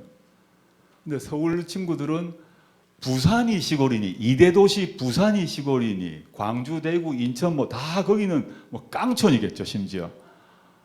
그래서 이런 사고가 이상하더라고요 저는. 그리고 또 하나는 뭐 여기 이제 그 뭐 부산이나 뭐 이제 부산 지역 출신이 계신지 모르겠습니다만 제 고등학교 친구들 중에 상당수는 공부를 잘한 친구인데 집이 어려운 경우에 서울에 사립대를 갈 거냐 부산대를 갈 거냐 고민하다가 부산대에 남은 친구들이 많았습니다. 나중에 봤더니 대구 출신들 중에서 경북대 남은 친구, 영남대 남은 친구, 뭐 전남대 남은 친구 이렇게 많았습니다. 그래서 인재들이 그 지방 국립대, 지방의 명문 사립에 많이 남았습니다. 제 고등학교 친구는 그렇습니다. 근데 지금 봤더니 대학이 서울 광화문 중심으로 이순신 동상 중심으로 멀수록 나쁜 대학이 됐어요. 그러니까 지방 분권 공화국이면 그렇게 될 수가 없죠. 근데 서울 공화국이 되게 되면 인서울이냐 인서울 아니냐. 인서울 아닌 쪽에서도 먼 쪽이 나쁜 대학이 되는 거죠. 그런 점에서 이건 정말 바뀌어야 된다 저는 생각을 갖고 있습니다. 아까 그 프랑스 헌법 개헌 말씀하셨는데 우리도 지금 사실 정치권뿐만 아니고 시민사회에서도 이제 87년 체제를 극복해야 된다. 우리 헌법이 사실 87년도에 만들어진 거라서 극복해야 된다. 근데 그때는 이제 갑자기 노태우가 6월 항쟁에 항복을 하고 6.29 선언을 하면서 급하게 헌법을 만들다 보니까 어떻게 하면 대통령의 권한을 이렇게 약화시킬 것이냐에 맞춰져 있었던 것 같아요. 그러다 보니까 다른 조항들이 많이 미비했던 것 같습니다. 근데 지난번 이제 문재인 정부에서 헌법 개헌안을 마련하시는 가운데 이제 주도적인 역할을 하셨으니까 만약에 내년 총선이 끝나서 다시 이제 개헌 논의가 시작이 된다고 한다면은 만약에 한다면 이제 국회 임기 초반에 개헌 논의를 시작해야 되겠죠.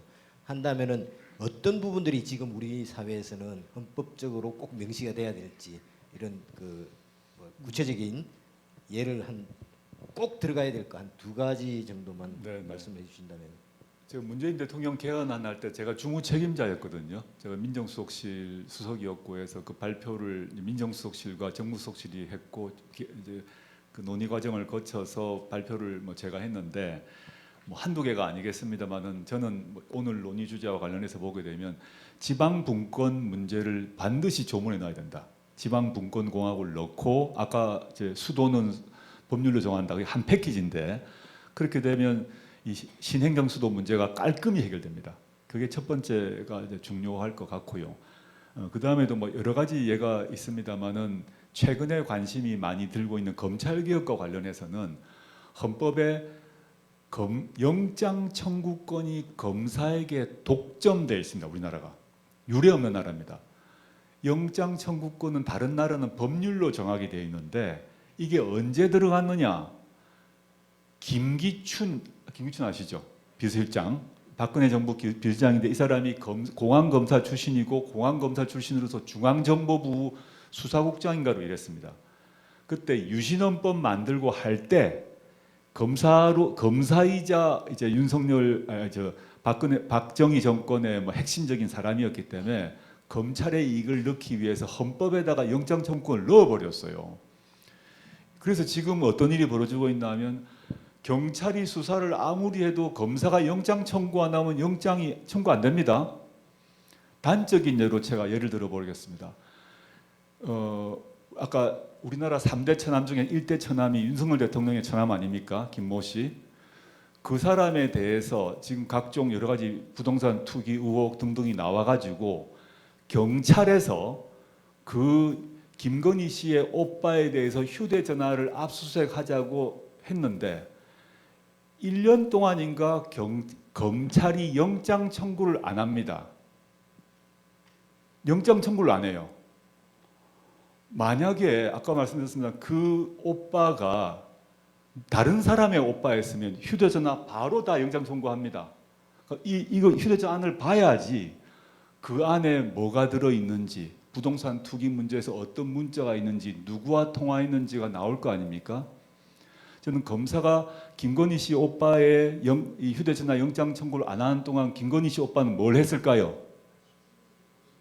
이걸 어떻게 했을까요? 여러분 충분히 상상할 수 있을 것입니다. 영장 청구를 안 해버리면 알 수가 없는 겁니다. 저는 검찰개혁 관련해서 조그만 디테일인데 헌법에 있는 영장 청구 독점, 검찰의 독점 조항을 빼버려야 한다 생각합니다.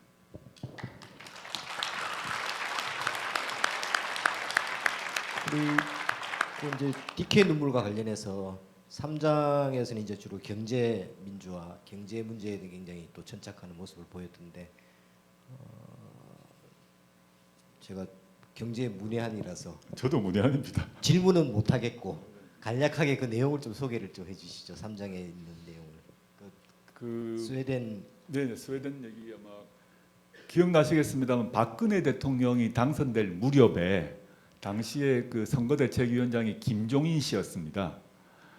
이분이 내세웠던 게 경제민주화라는 구호를 내세웠고 그게 막 전체를 우리나라 전체를 이렇게 막 유행을 탔지 않습니까? 근데 지금 다 사라졌습니다.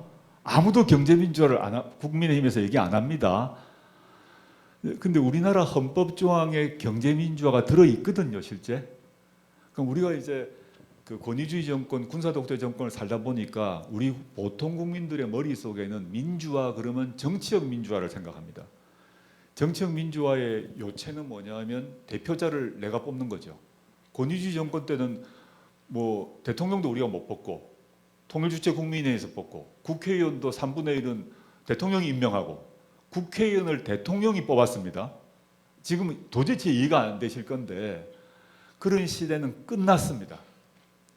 그리고 권위주의 정권은, 독재 정권은 우리의 몸을, 신체를, 양심의 사유를 다 억압하죠. 때리고 고문했지 않습니까? 근데 지금 그런 시대는 지났습니다.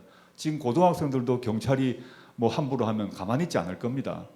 여기 계신 시민들도 뭐 예컨대 과거 7, 80년대 자행되었던 경찰관들이 여대생한테 가방 열어본다. 지금 누가 열어 보이시겠어요? 안 열어 볼 겁니다. 그때는 막 가방 열어 봤거든요. 근데 그런 시대가 지나서 지금 그런 노력, 당시 민주화 투쟁의 성과로 정치적 민주화가 이루어졌습니다. 근데 우리 속에 헌법에는 경제민주화가 있는데 경제민주화가 정확히 뭔지에 대해서는 공유가 안 됐던 것 같습니다. 그래서 저는 고 노무현 대통령의 마지막 고민, 마지막 꿈이 저는 거기에 있다고 저는 생각하는데 김종인 씨가 얘기하기 전에 노무현 대통령의 이제 돌아가시기 전에 쓰셨던 저작들을 보게 되면 유러피안 드림이란 이제 곡에 있는데 보시면 그 경제민주화, 복지국가를 고민하셨던 것 같습니다. 그게 앞으로 뭐 언제가 될지 모르지만 과제라고 생각을 하는데요. 뭐 너무 할 얘기가 많습니다만 하나만 아까 이제 이 고모님께서 스웨덴 얘기를 하셨기 때문에 예를 들도록 하겠습니다. 스웨덴의 발렌베리 그룹이라는 대재벌이 있습니다. 우리나라 삼성하고 LG 합해준 정도를 보시면 됩니다. 우리가 삼성이 망하면 한국이 망한다 그 정도가 아니라 그건 발렌베리가 스웨덴 전체 GNP의 그 삼성 플러스 LG 정도니까 막강합니다. 거기는 지금 5대째 발렌베리 가문이 그 우리말 하면 총수 회장을 쭉 이어가고 있습니다. 그러면 사람들이 막 재벌 해체하라 막 할 것 같은데 스웨덴 수도 시청에 발렌베리의 미스터 발렌베리의 동상이 서 있습니다. 사람들이 다 좋아합니다. 그 사람들을. 이게 이유가 뭘까? 발렌베리 그룹도 맨 처음에는 안 그랬습니다. 안 그랬는데 크게 봐서는 노사 타협이 막 일어나고 이러면서 어떤 일이 이제 발렌베리 그룹하고 당시 집권 정당인 사회민주당 사이의 대타협, 노동조합까지 포함해 다 타협이 이루어지는데 두 가지를 말씀드리겠습니다. 발렌베리 그룹을 그 의사결정을 할 때 노동이사가 참여합니다. 그래가지고 모든 회계 자료를 노동이사를 보게 합니다. 그러니까 분식 회계 이런 게 있을 수가 없죠. 횡령, 배임, 탈세가 아예 근절이 돼버립니다. 그리고 기업이 어렵다는 게 확인되기 때문에 파업이 줄어드는 효과가 있었습니다. 두 번째 더 좀 재밌는 건데 그건 발렌베리 그룹 자체에서 이제 결정을 집안 회의를 해가지고 결정한 건데 우리 집안의 CEO 뭐 기업이 한두 개가 아니니까 CEO가 되려면 첫째 자력으로 부모 돈, 집안 돈 없이 반드시 외국에 나가서 우리말로 하면 알바해서 졸업해야 된다. 1차 조건. 그 다음에 그 학위를 외국에서 혼자 돈으로 하고 따고 온 뒤에 귀국해서 스웨덴 해군 장교를 반드시 복무해야 된다. 이런 요건들 몇 개를 딱 답니다. 집안에서. 그러니까 나는 부모 돈 받아서 대학 다닐래. 난 군대 안 갈래. 그러면 주식만 주는 겁니다. 즐겁게 살고 내가 이 기업을 운영할래. 그러면 그 두 가지 또 한 5가지인데 제가 뭐 책에 써뒀습니다만은 그렇게 하고 돌아오니까 국민들이 저 친구는 발렌베리 집안이 아니어도 할 만한 애구나라고 해서 반발을 안 합니다. 근데 우리나라 재벌 총수 같은 경우는 그런 요건이 안 맞으니까 사람들이 이제 분노도 하고 화도 나고 질투도 하고 하는 거 아니겠습니까? 그래서 저는 좀 우리의 당면한 우리 과제는 아닐 수 있는데 길게 봤을 때 경제 민주화에 대해서도 한번 고민을 같이 해보자라는 취지에서 DK 눈물의 그런 예를 좀 들어두었습니다. 예, 그 경제 민주화 참 중요하죠. 예, 어떻게 보면 아까 두 분께서 이게 웃으시면서 말씀하셨지만 뭐 경제에 대한 질문 한편으로는 경제학부 최우동 출신이 제가 좀 드리는 게 어땠을까 하는 생각도 좀 듭니다. 예, 지금 발렌베리 그룹 참 우리 대기업, 우리 재벌도 그러한 모습을 따라갈 수 있을까? 꼭 그랬으면 좋겠다라는 그런 바람이 드는 그런 말씀이셨어요. 그리고 또 하나는 아까 전에 우리 이강진 고모님께서 더 가열차게 싸우지 못했던 것 같다라고 말씀하셨지만 그 안에는 더 가열차게 싸울 준비가 되어 있다라는 또 말씀이 아니셨을까 싶습니다. 그래서라도 응원의 박수 한번 쳐주시죠. 감사합니다. 예, 지금까지 이제 개헌 관련한 이야기들이 많이 나왔는데 이제 헌법 안에 보면은 탄핵 얘기도 명시가 돼 있고 우리나라는 그걸 또 이렇게 굉장히 민주적 절차 안에서 참 멋있게 이루어낸 경험이 있는 그런 나라지 않습니까? 그와 관련된 질문이에요. 그래서 예링이 보면 권리 침해가 있을 때는 그거를 저항하는 게 의무라고 했고요. 우리 작가님께서도 책에서 보면은 오늘날에 우리가 누릴 수 있는 인권의 향유는 그러한 저항의 결과물이다라는 걸 상기시켜 주셨습니다. 그렇다면 최근 민주당이 추진하는 검사 탄핵, 또 방통위원장 탄핵 이런 것도 물론이고 또 일부 국회의원이기도 하고 또 많은 촛불 시민들이 또 거리에서 외치는 대통령 탄핵도 어떻게 보면 같은 맥락에서 이해할 수 있는 권리이자 의무일 수도 있겠다라는 생각도 해봅니다. 그런데 정작 많은 민주당의 의원과 또 레거시 우리 언론, 미디어들은 이것이 도리어 민주주의를 위협하거나 좀 거칠고 과격한 주장은 아니냐라는 공격도 있거든요. 혹시 이에 대해서 우리 작가님 생각은 어떠신지요? 충전기가 다 된 게 아닙니다. 검사 판사 탄핵은 선진국에서 다 하고 있기 때문에 그게 그 나라의 법조를 위협한다거나 검사 판사의 독립성을 위협한다고는 뭐 자체가 성립하지 않고 우리가 익숙하지 않았던 것입니다. 사실 민주당에서도 철험의 소속 의원들, 최강욱 의원 등이 이제 검사 탄핵, 법관 탄핵 얘기할 때 민주당 내에서도 반발이 심했거든요. 역풍이 일어난다 했는데 실제 검사 탄핵은 며칠 전에 제출한 걸로 알고 있고 판사 탄핵은 이미 이미 했는데 물론 헌법재판소에서 이미 퇴직을 했기 때문에 의미가 없다라고 해서 기각을 했습니다만은 역풍이 안 일어났어요. 그리고 그 검사의 경우에 있어서는 문제된 검사의 경우는 손준성 검사하고 이정석 검사 대표적으로 두 사람을 얘기하면 손준성 검사는 고발 사주를 했습니다. 검사가 국민의힘에게 고발장을 줘가지고 최강욱 고발하라고 고발장을 써주는 검사가 확인되어 와서 공수처에서 기소를 했지 않습니까? 근데 그런 사람을 윤석열 대통령은 검사장으로 승진을 시켜줬습니다.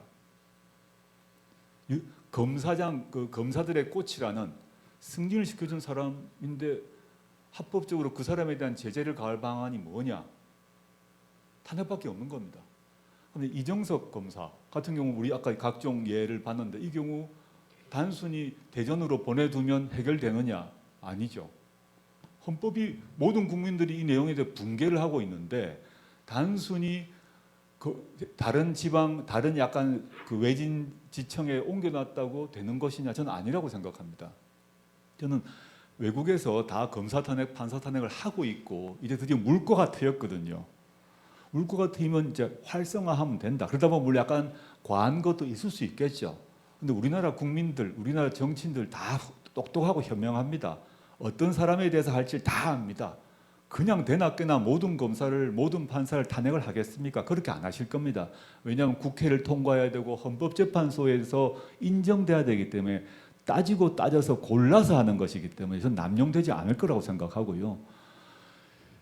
윤석열 대통령 경우에 있어서는 일단은 검사 탄핵, 판사 탄핵하고는 다른 게 있죠. 왜냐하면 이제 그 우리나라 헌법상에 대통령 현재 의석 구조에서 탄핵 소추 발의는 가능한데 탄핵 그 본회의 가결을 하려면 200석이 필요하거든요. 대통령은 200석이 저는 안 될 거라서 당장에 있어서는 윤석열 대통령 탄핵 같은 경우는 본회의 가결 가능성이 약하다라고 일단 보입니다. 물론 다음 총선에서는 달라질 수 있는데 더 중요한 거는 미국 경우는 대통령 탄핵에 대해서 헌법 위반, 법률 위반이 아니더라도 정치적으로 무능하다거나 또는 뭐 난폭하다거나 하게 되면 탄핵 사유가 됩니다. 그 미국 경우는. 근데 우리나라는 대통령 탄핵 사유를 법률 위반, 헌법 위반이 있어야 됩니다. 그러면 그 이제 시민들 입장에서 막 분노가 치밀 수도 있고 한데 그럼 그게 무엇인가를 확실하게 찾아내야 되는 거겠죠. 저는 생각한데 아직까지 우리는 확인되지 않는데 저는 얼핏 지금 질문을 했을 때 두 가지가 떠오르더라고요. 하나는 뭐냐면 이제 윤석열 대통령이 이제 법률 위반을 해야 되니까요. 헌법 위반, 법률 위반인데 헌법 위반은 좀 추상적이기 때문에 법률 위반으로 보게 되면 최근에 문제가 됐던 해병대 박정훈 그 대령이시죠. 대령 사건 같은 경우 모든 결재를 구두 보고 서명 결재 다 해가지고 국방부장이 결재까지 했는데 대통령실에서 엎어라 했다는 거란 말입니다. 이게 문제가 됐는데 그러면 대통령실이 이제 안보실이라고 되어 있습니다. 그러면 통상 경우는 이 안보실 관계자들이 수사 대상이 돼야 됩니다. 그러면 남아 있는 건 뭐냐? 수사를 지금 전혀 안 하고 있는데. 안보실에서 이 박정훈 대령 사건에 대해서 윤석열 대통령에게 보고했느냐, 지시를 받았느냐, 협의를 했느냐를 따져봐야겠죠. 당장은. 그러니까 윤석열 대통령이 이제 아까 말씀드린 무능하다, 무도하다, 무지하다 이걸로 탄핵이 안 됩니다. 제가 산무를 얘기했는데 미국은 가능한데 무능, 무도, 무지한 대통령이라고 탄핵이 되는 건 아닙니다. 박근혜 근데- 대통령 경우도 그거 외에 세 가지 외에 법률 위반이 확인되었는데 두 번째 건은 뭐냐를 생각해 보니까 박근혜 대통령이 당시 윤석열 검사가 박근혜 대통령을 수사해서 기소해서 유죄 판결 받은 사건이 있습니다. 박근혜 대통령의 당시 집권당 당신 신한 당일 이름 헷갈리는데 당무 개입 사건이 있습니다. 친박을 공천하라고 현기환 정무수석에 지시를 했습니다. 그게 확인되어 가지고 유죄 판결이 났습니다. 근데 지금 물론 수사가 안 이루어지고 있는데 윤석열 대통령이 체리 따봉을 날렸습니다. 체리 따봉 아시죠? 그다음에 이준석에 대해서는 또 여러 가지 행동을 했다고 들리지 않습니까? 그다음에 또 당무 개입은 공천만이 아니라 그 당의 전당대회도 개입하면 안 됩니다. 근데 용산 대통령 비서실에 정무수석으로 기억하는데 그분이 안철수 당시 후보의 그 전당대회 대표 후보에 대해서 아무 일도 안 하면 아무 일도 안 생긴다라고 했습니다. 이게 대통령의 지시였다면 이거는 윤석열 검사가 박근혜 대통령 기소해서 처벌받았듯이 윤석열 대통령의 지시 협의가 있었으면 유죄 판결 사안이고 유죄 판결이 기소될 사안이면 탄핵 대상이 됩니다. 이거는 이제 검찰이 아무것도 안 하니까 공수처도 지금 뭐 하고 있는지 모르기 때문에 우리는 모릅니다. 근데 이 두 가지가 이제 법률 산무로는 탄핵이 안 되기 때문에 법률 위반을 확인해야 되는 일이 있다. 근데 지금은 기세등등할 때는 안 되겠죠. 근데 윤석열 대통령이 힘이 빠지면 그때부터 검찰 내에서 반윤이라고 하는 또는 뭐 정상적인 검사분들은 이거 수사해야 되지 않냐라고 할 것 같습니다. 레임덕이 오면 수사가 되지 않을까라고 그냥 예상해 봅니다.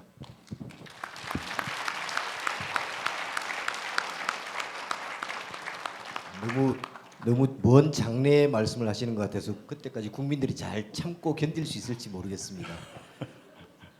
물론 이제 산무에서 탄핵은 되지 않지만 산무에서 국민들의 여론이 들끓을 때는 법을 거기에 잘 맞추더라고요 또 네. 법 기술자들이.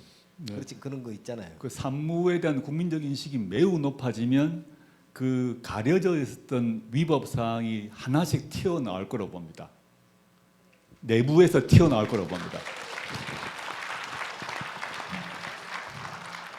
이쯤에서 또 하나 이제 졸리시는 분들도 계시고 하는 것 같아서 상품을 하나 또 걸고 퀴즈를 한번 내보겠습니다.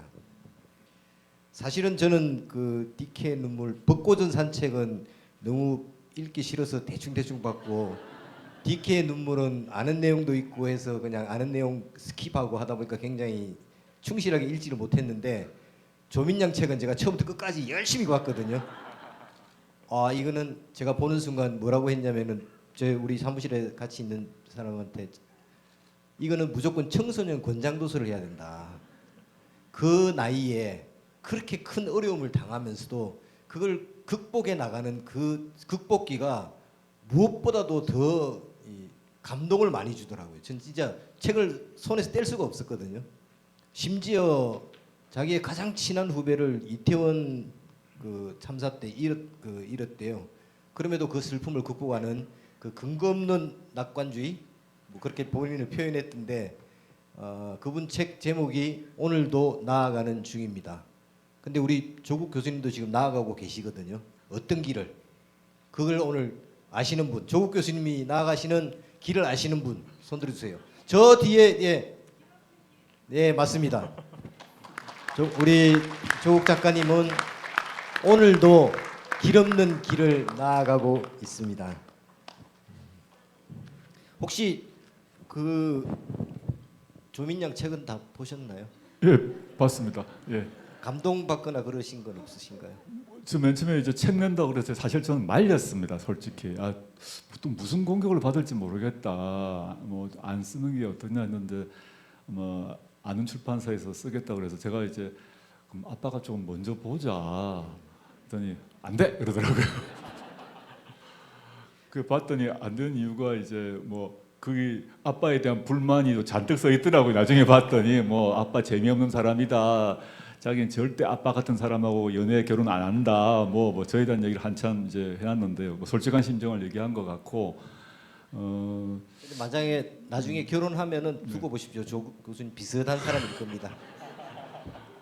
근데 이랬던 것 같습니다. 얘가 이제 어릴 때부터 뭐 중고등학교 때 모두 무슨 뭐 회장, 뭐 반장, 뭐 동아리 회장 이런 걸 많이 해가지고 이제 그래서 그런 것 같기도 한데 왜 본인이 속이 안 상하겠습니까? 속이 안. 근데 본인이 일단 한편으로는 뭐 자존심 문제도 있을 것 같고 또 하나는 자기는 그 사태가 터진 2019년 이후부터 저하고 여러 번 이렇게 대화를 했는데 제가 이제 너무 걱정이 돼가지고 많은 위로도 하고 격려도 하고 했는데 그때마다 저한테 했던 말은 아빠 나 의사 아니어도 충분히 잘 살 수 있으니 걱정하지 말고 아빠는 아빠 일이나 열심히 해 뭐 이렇게 하더라고요.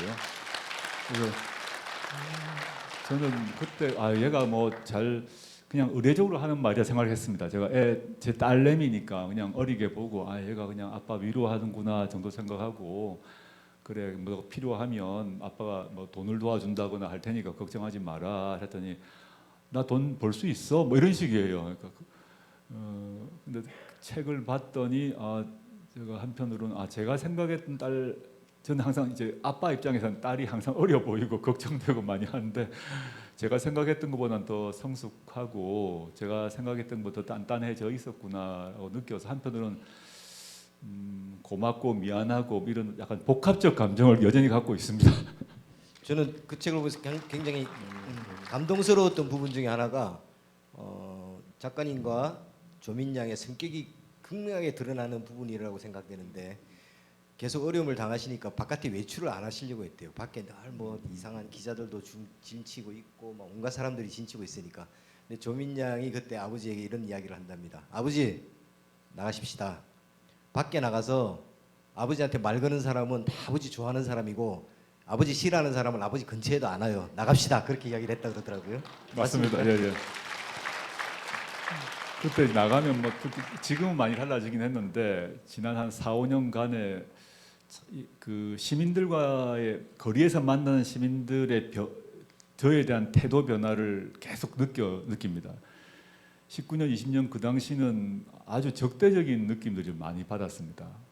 근데 근래 들어서는 근래 한 2년 동안에는 이제 거리에 나가거나 상점 가거나 하게 되면 와서 막 인사하고 격려하고 이런 분들이 확 늘어가지고 아 이게 민심의 흐름이 이런 거구나라는 생각을 했는데 초기에 이제 막 이상한 사람 만나고 하기 때문에 제가 나가기 싫었죠. 나 그냥 집에 주로 있으려고 그러고 했는데 저희 딸내미가 아빠 그럼 우울증 걸려 그러면서 나가야 돼 하면서 제가 야, 그 이상한 사람들이 많다 했더니 그런 사람 신경 쓰지 말고 막 저를 끌고 나가더라고요. 그래서 아, 제가 이제 그때도 아, 얘가 많이 컸구나 이런 생각을 했었습니다.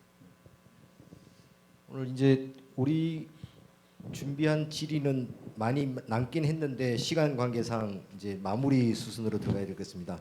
마감을 하기 전에 제가 7자리 전화번호를 하나 불러드릴 텐데 이 전화번호가 뭐 어디 전화번호인지 한번 맞춰보시겠습니까?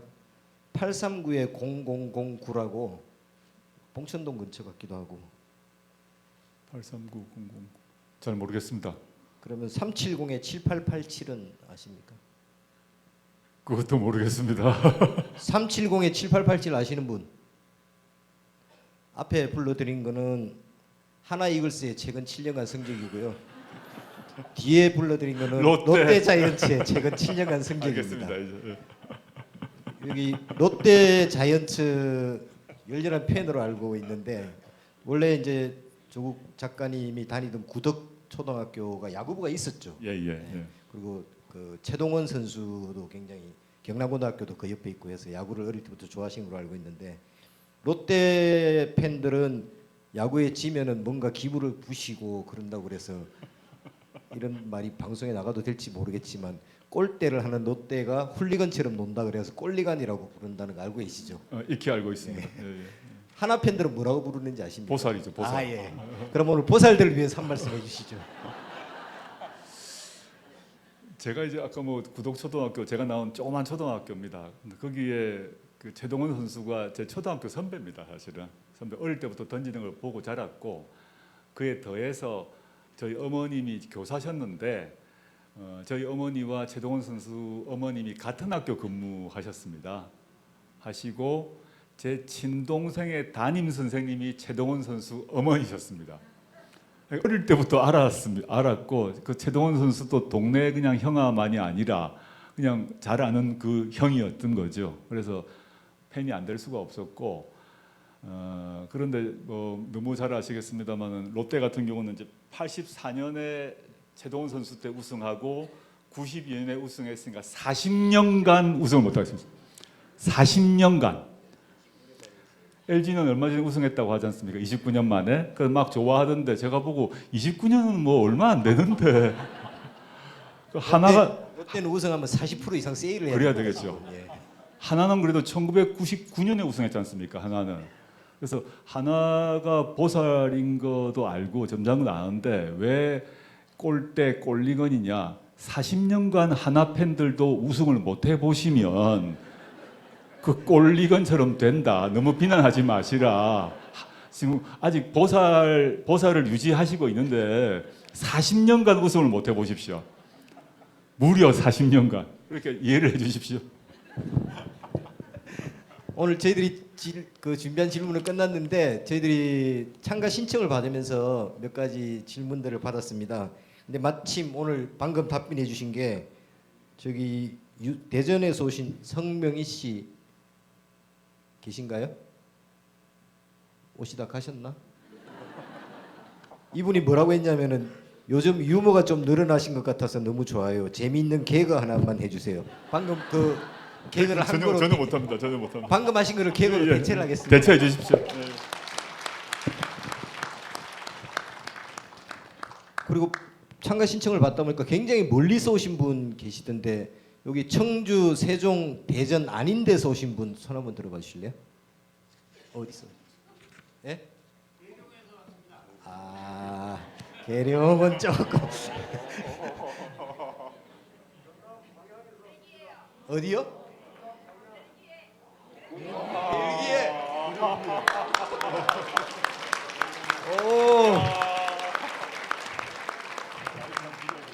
벨기에에서 오신 분만 오늘 특별히 이해찬 그 대표님 다음으로 시민 대표로 마이크를 한번 드리도록 하겠습니다.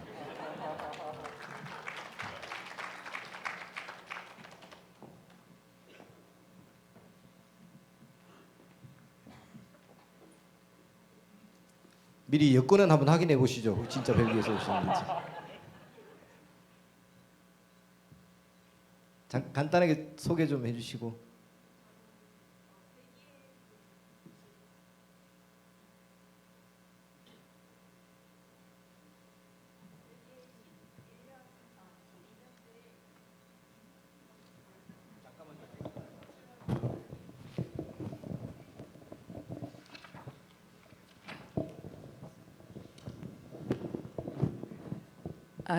벨기에 12년째 거주 중인 제시카라고 합니다. 반갑습니다. 일부러 이것 때문에 온 건 아니고요. 제가 윤석열 퇴진 집회를 지금 페이스북 1년 전 오늘 보니까 엊그저께 YTN 인터뷰도 했었고 그래서 1년째 지금 퇴진 집회를 다니다가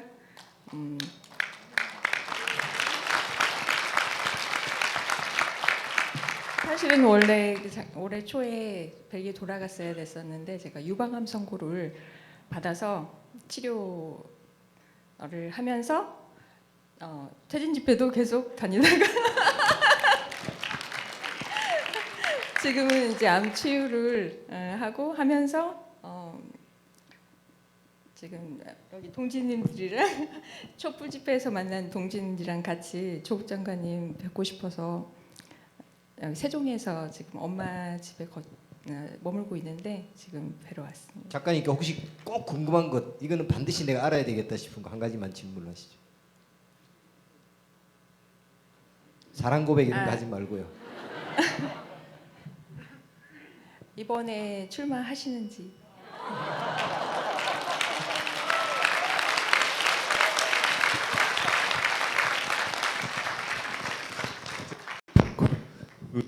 이번에 잘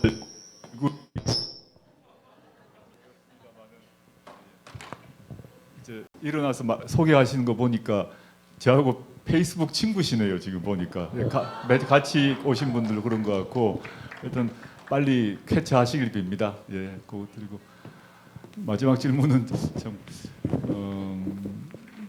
제가 이제 지금 재판도 제가 지금 받고 있는 상태인데 재판이 뭐 어떻게 될지는 사실 알 수가 없는데 이런 생각을 하게 되었습니다. 과거에 제가 저는 뭐 교수가 천직이라고 생각을 해왔고 민정수석 근무하고 있을 때 그만둘 때쯤에 청와대 안팎에서 뭐 이제 입각하라는 얘기보다는 출마하라는 얘기가 사실 훨씬 많았습니다. 근데 그 당시에 출마를 하게 되면 학교에 사표를 내야 됩니다.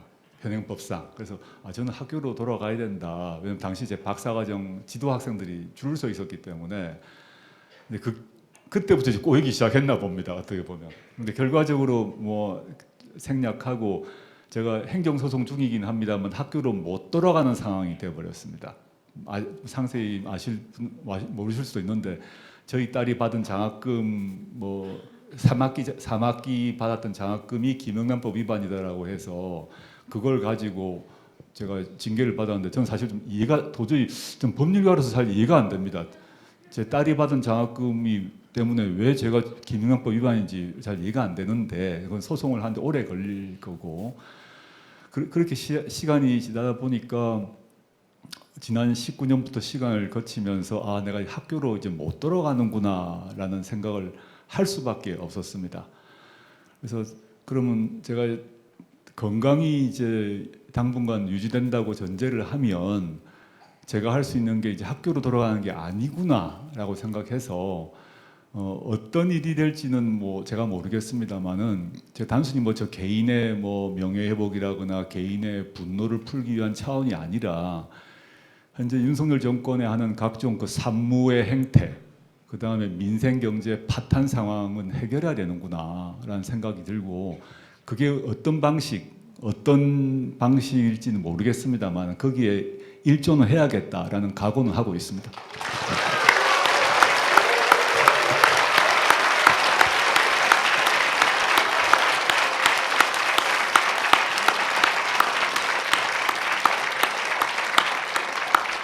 큰 일조가 될 것 같습니다. 그죠?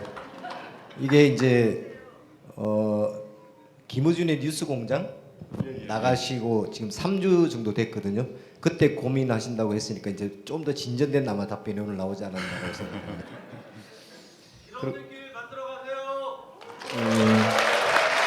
감사합니다. 제가 한 분 질의 겸 한 분 마지막 마무리 말씀을 하실 수 있도록 기회를 드리도록 하겠습니다. 보람동에서 오신 서동욱 씨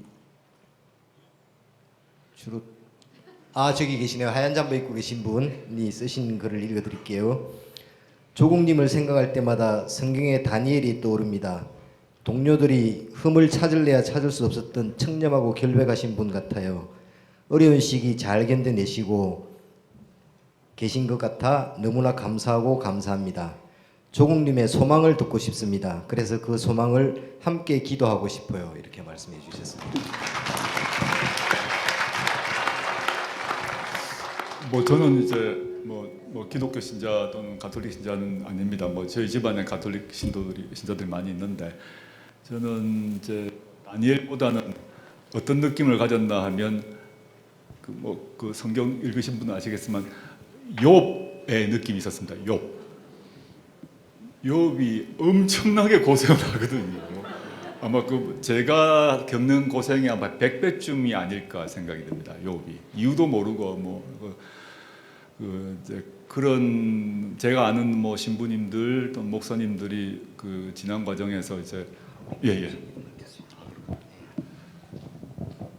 욥기를 읽어봐라 이런 얘기를 하시더라고요. 그래서 욥 저도 뭐 욥에 대해서 알고 있습니다만 다시 읽어 성경을 보니까 이런 상태 이런 상황도 겪어 나가는구나. 그래서 저도 좀 마음을 다졌고요. 그다음에 소망이라 한다면 아주 개인적으로는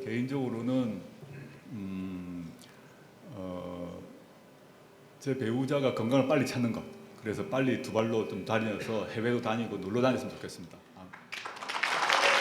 그다음에 두 번째는 저희 딸내미가 좀 건장한 남자를 잘 만나서 연애도 하고 결혼도 빨리 했으면 좋겠습니다. 욕심인지 모르겠습니다. 그래도 지난 한 5년간 즐겁고 밝게 살 수 있는 시간이었을 건데 나이로 보면 20대 후반을 아빠 때문에 험한 경험을 하다 보니까 지금은 약간 밝게 즐겁게 살고 있는데 그 보상 심리가 아닐까도 생각해 봅니다. 근데 앞으로 저희 딸내미가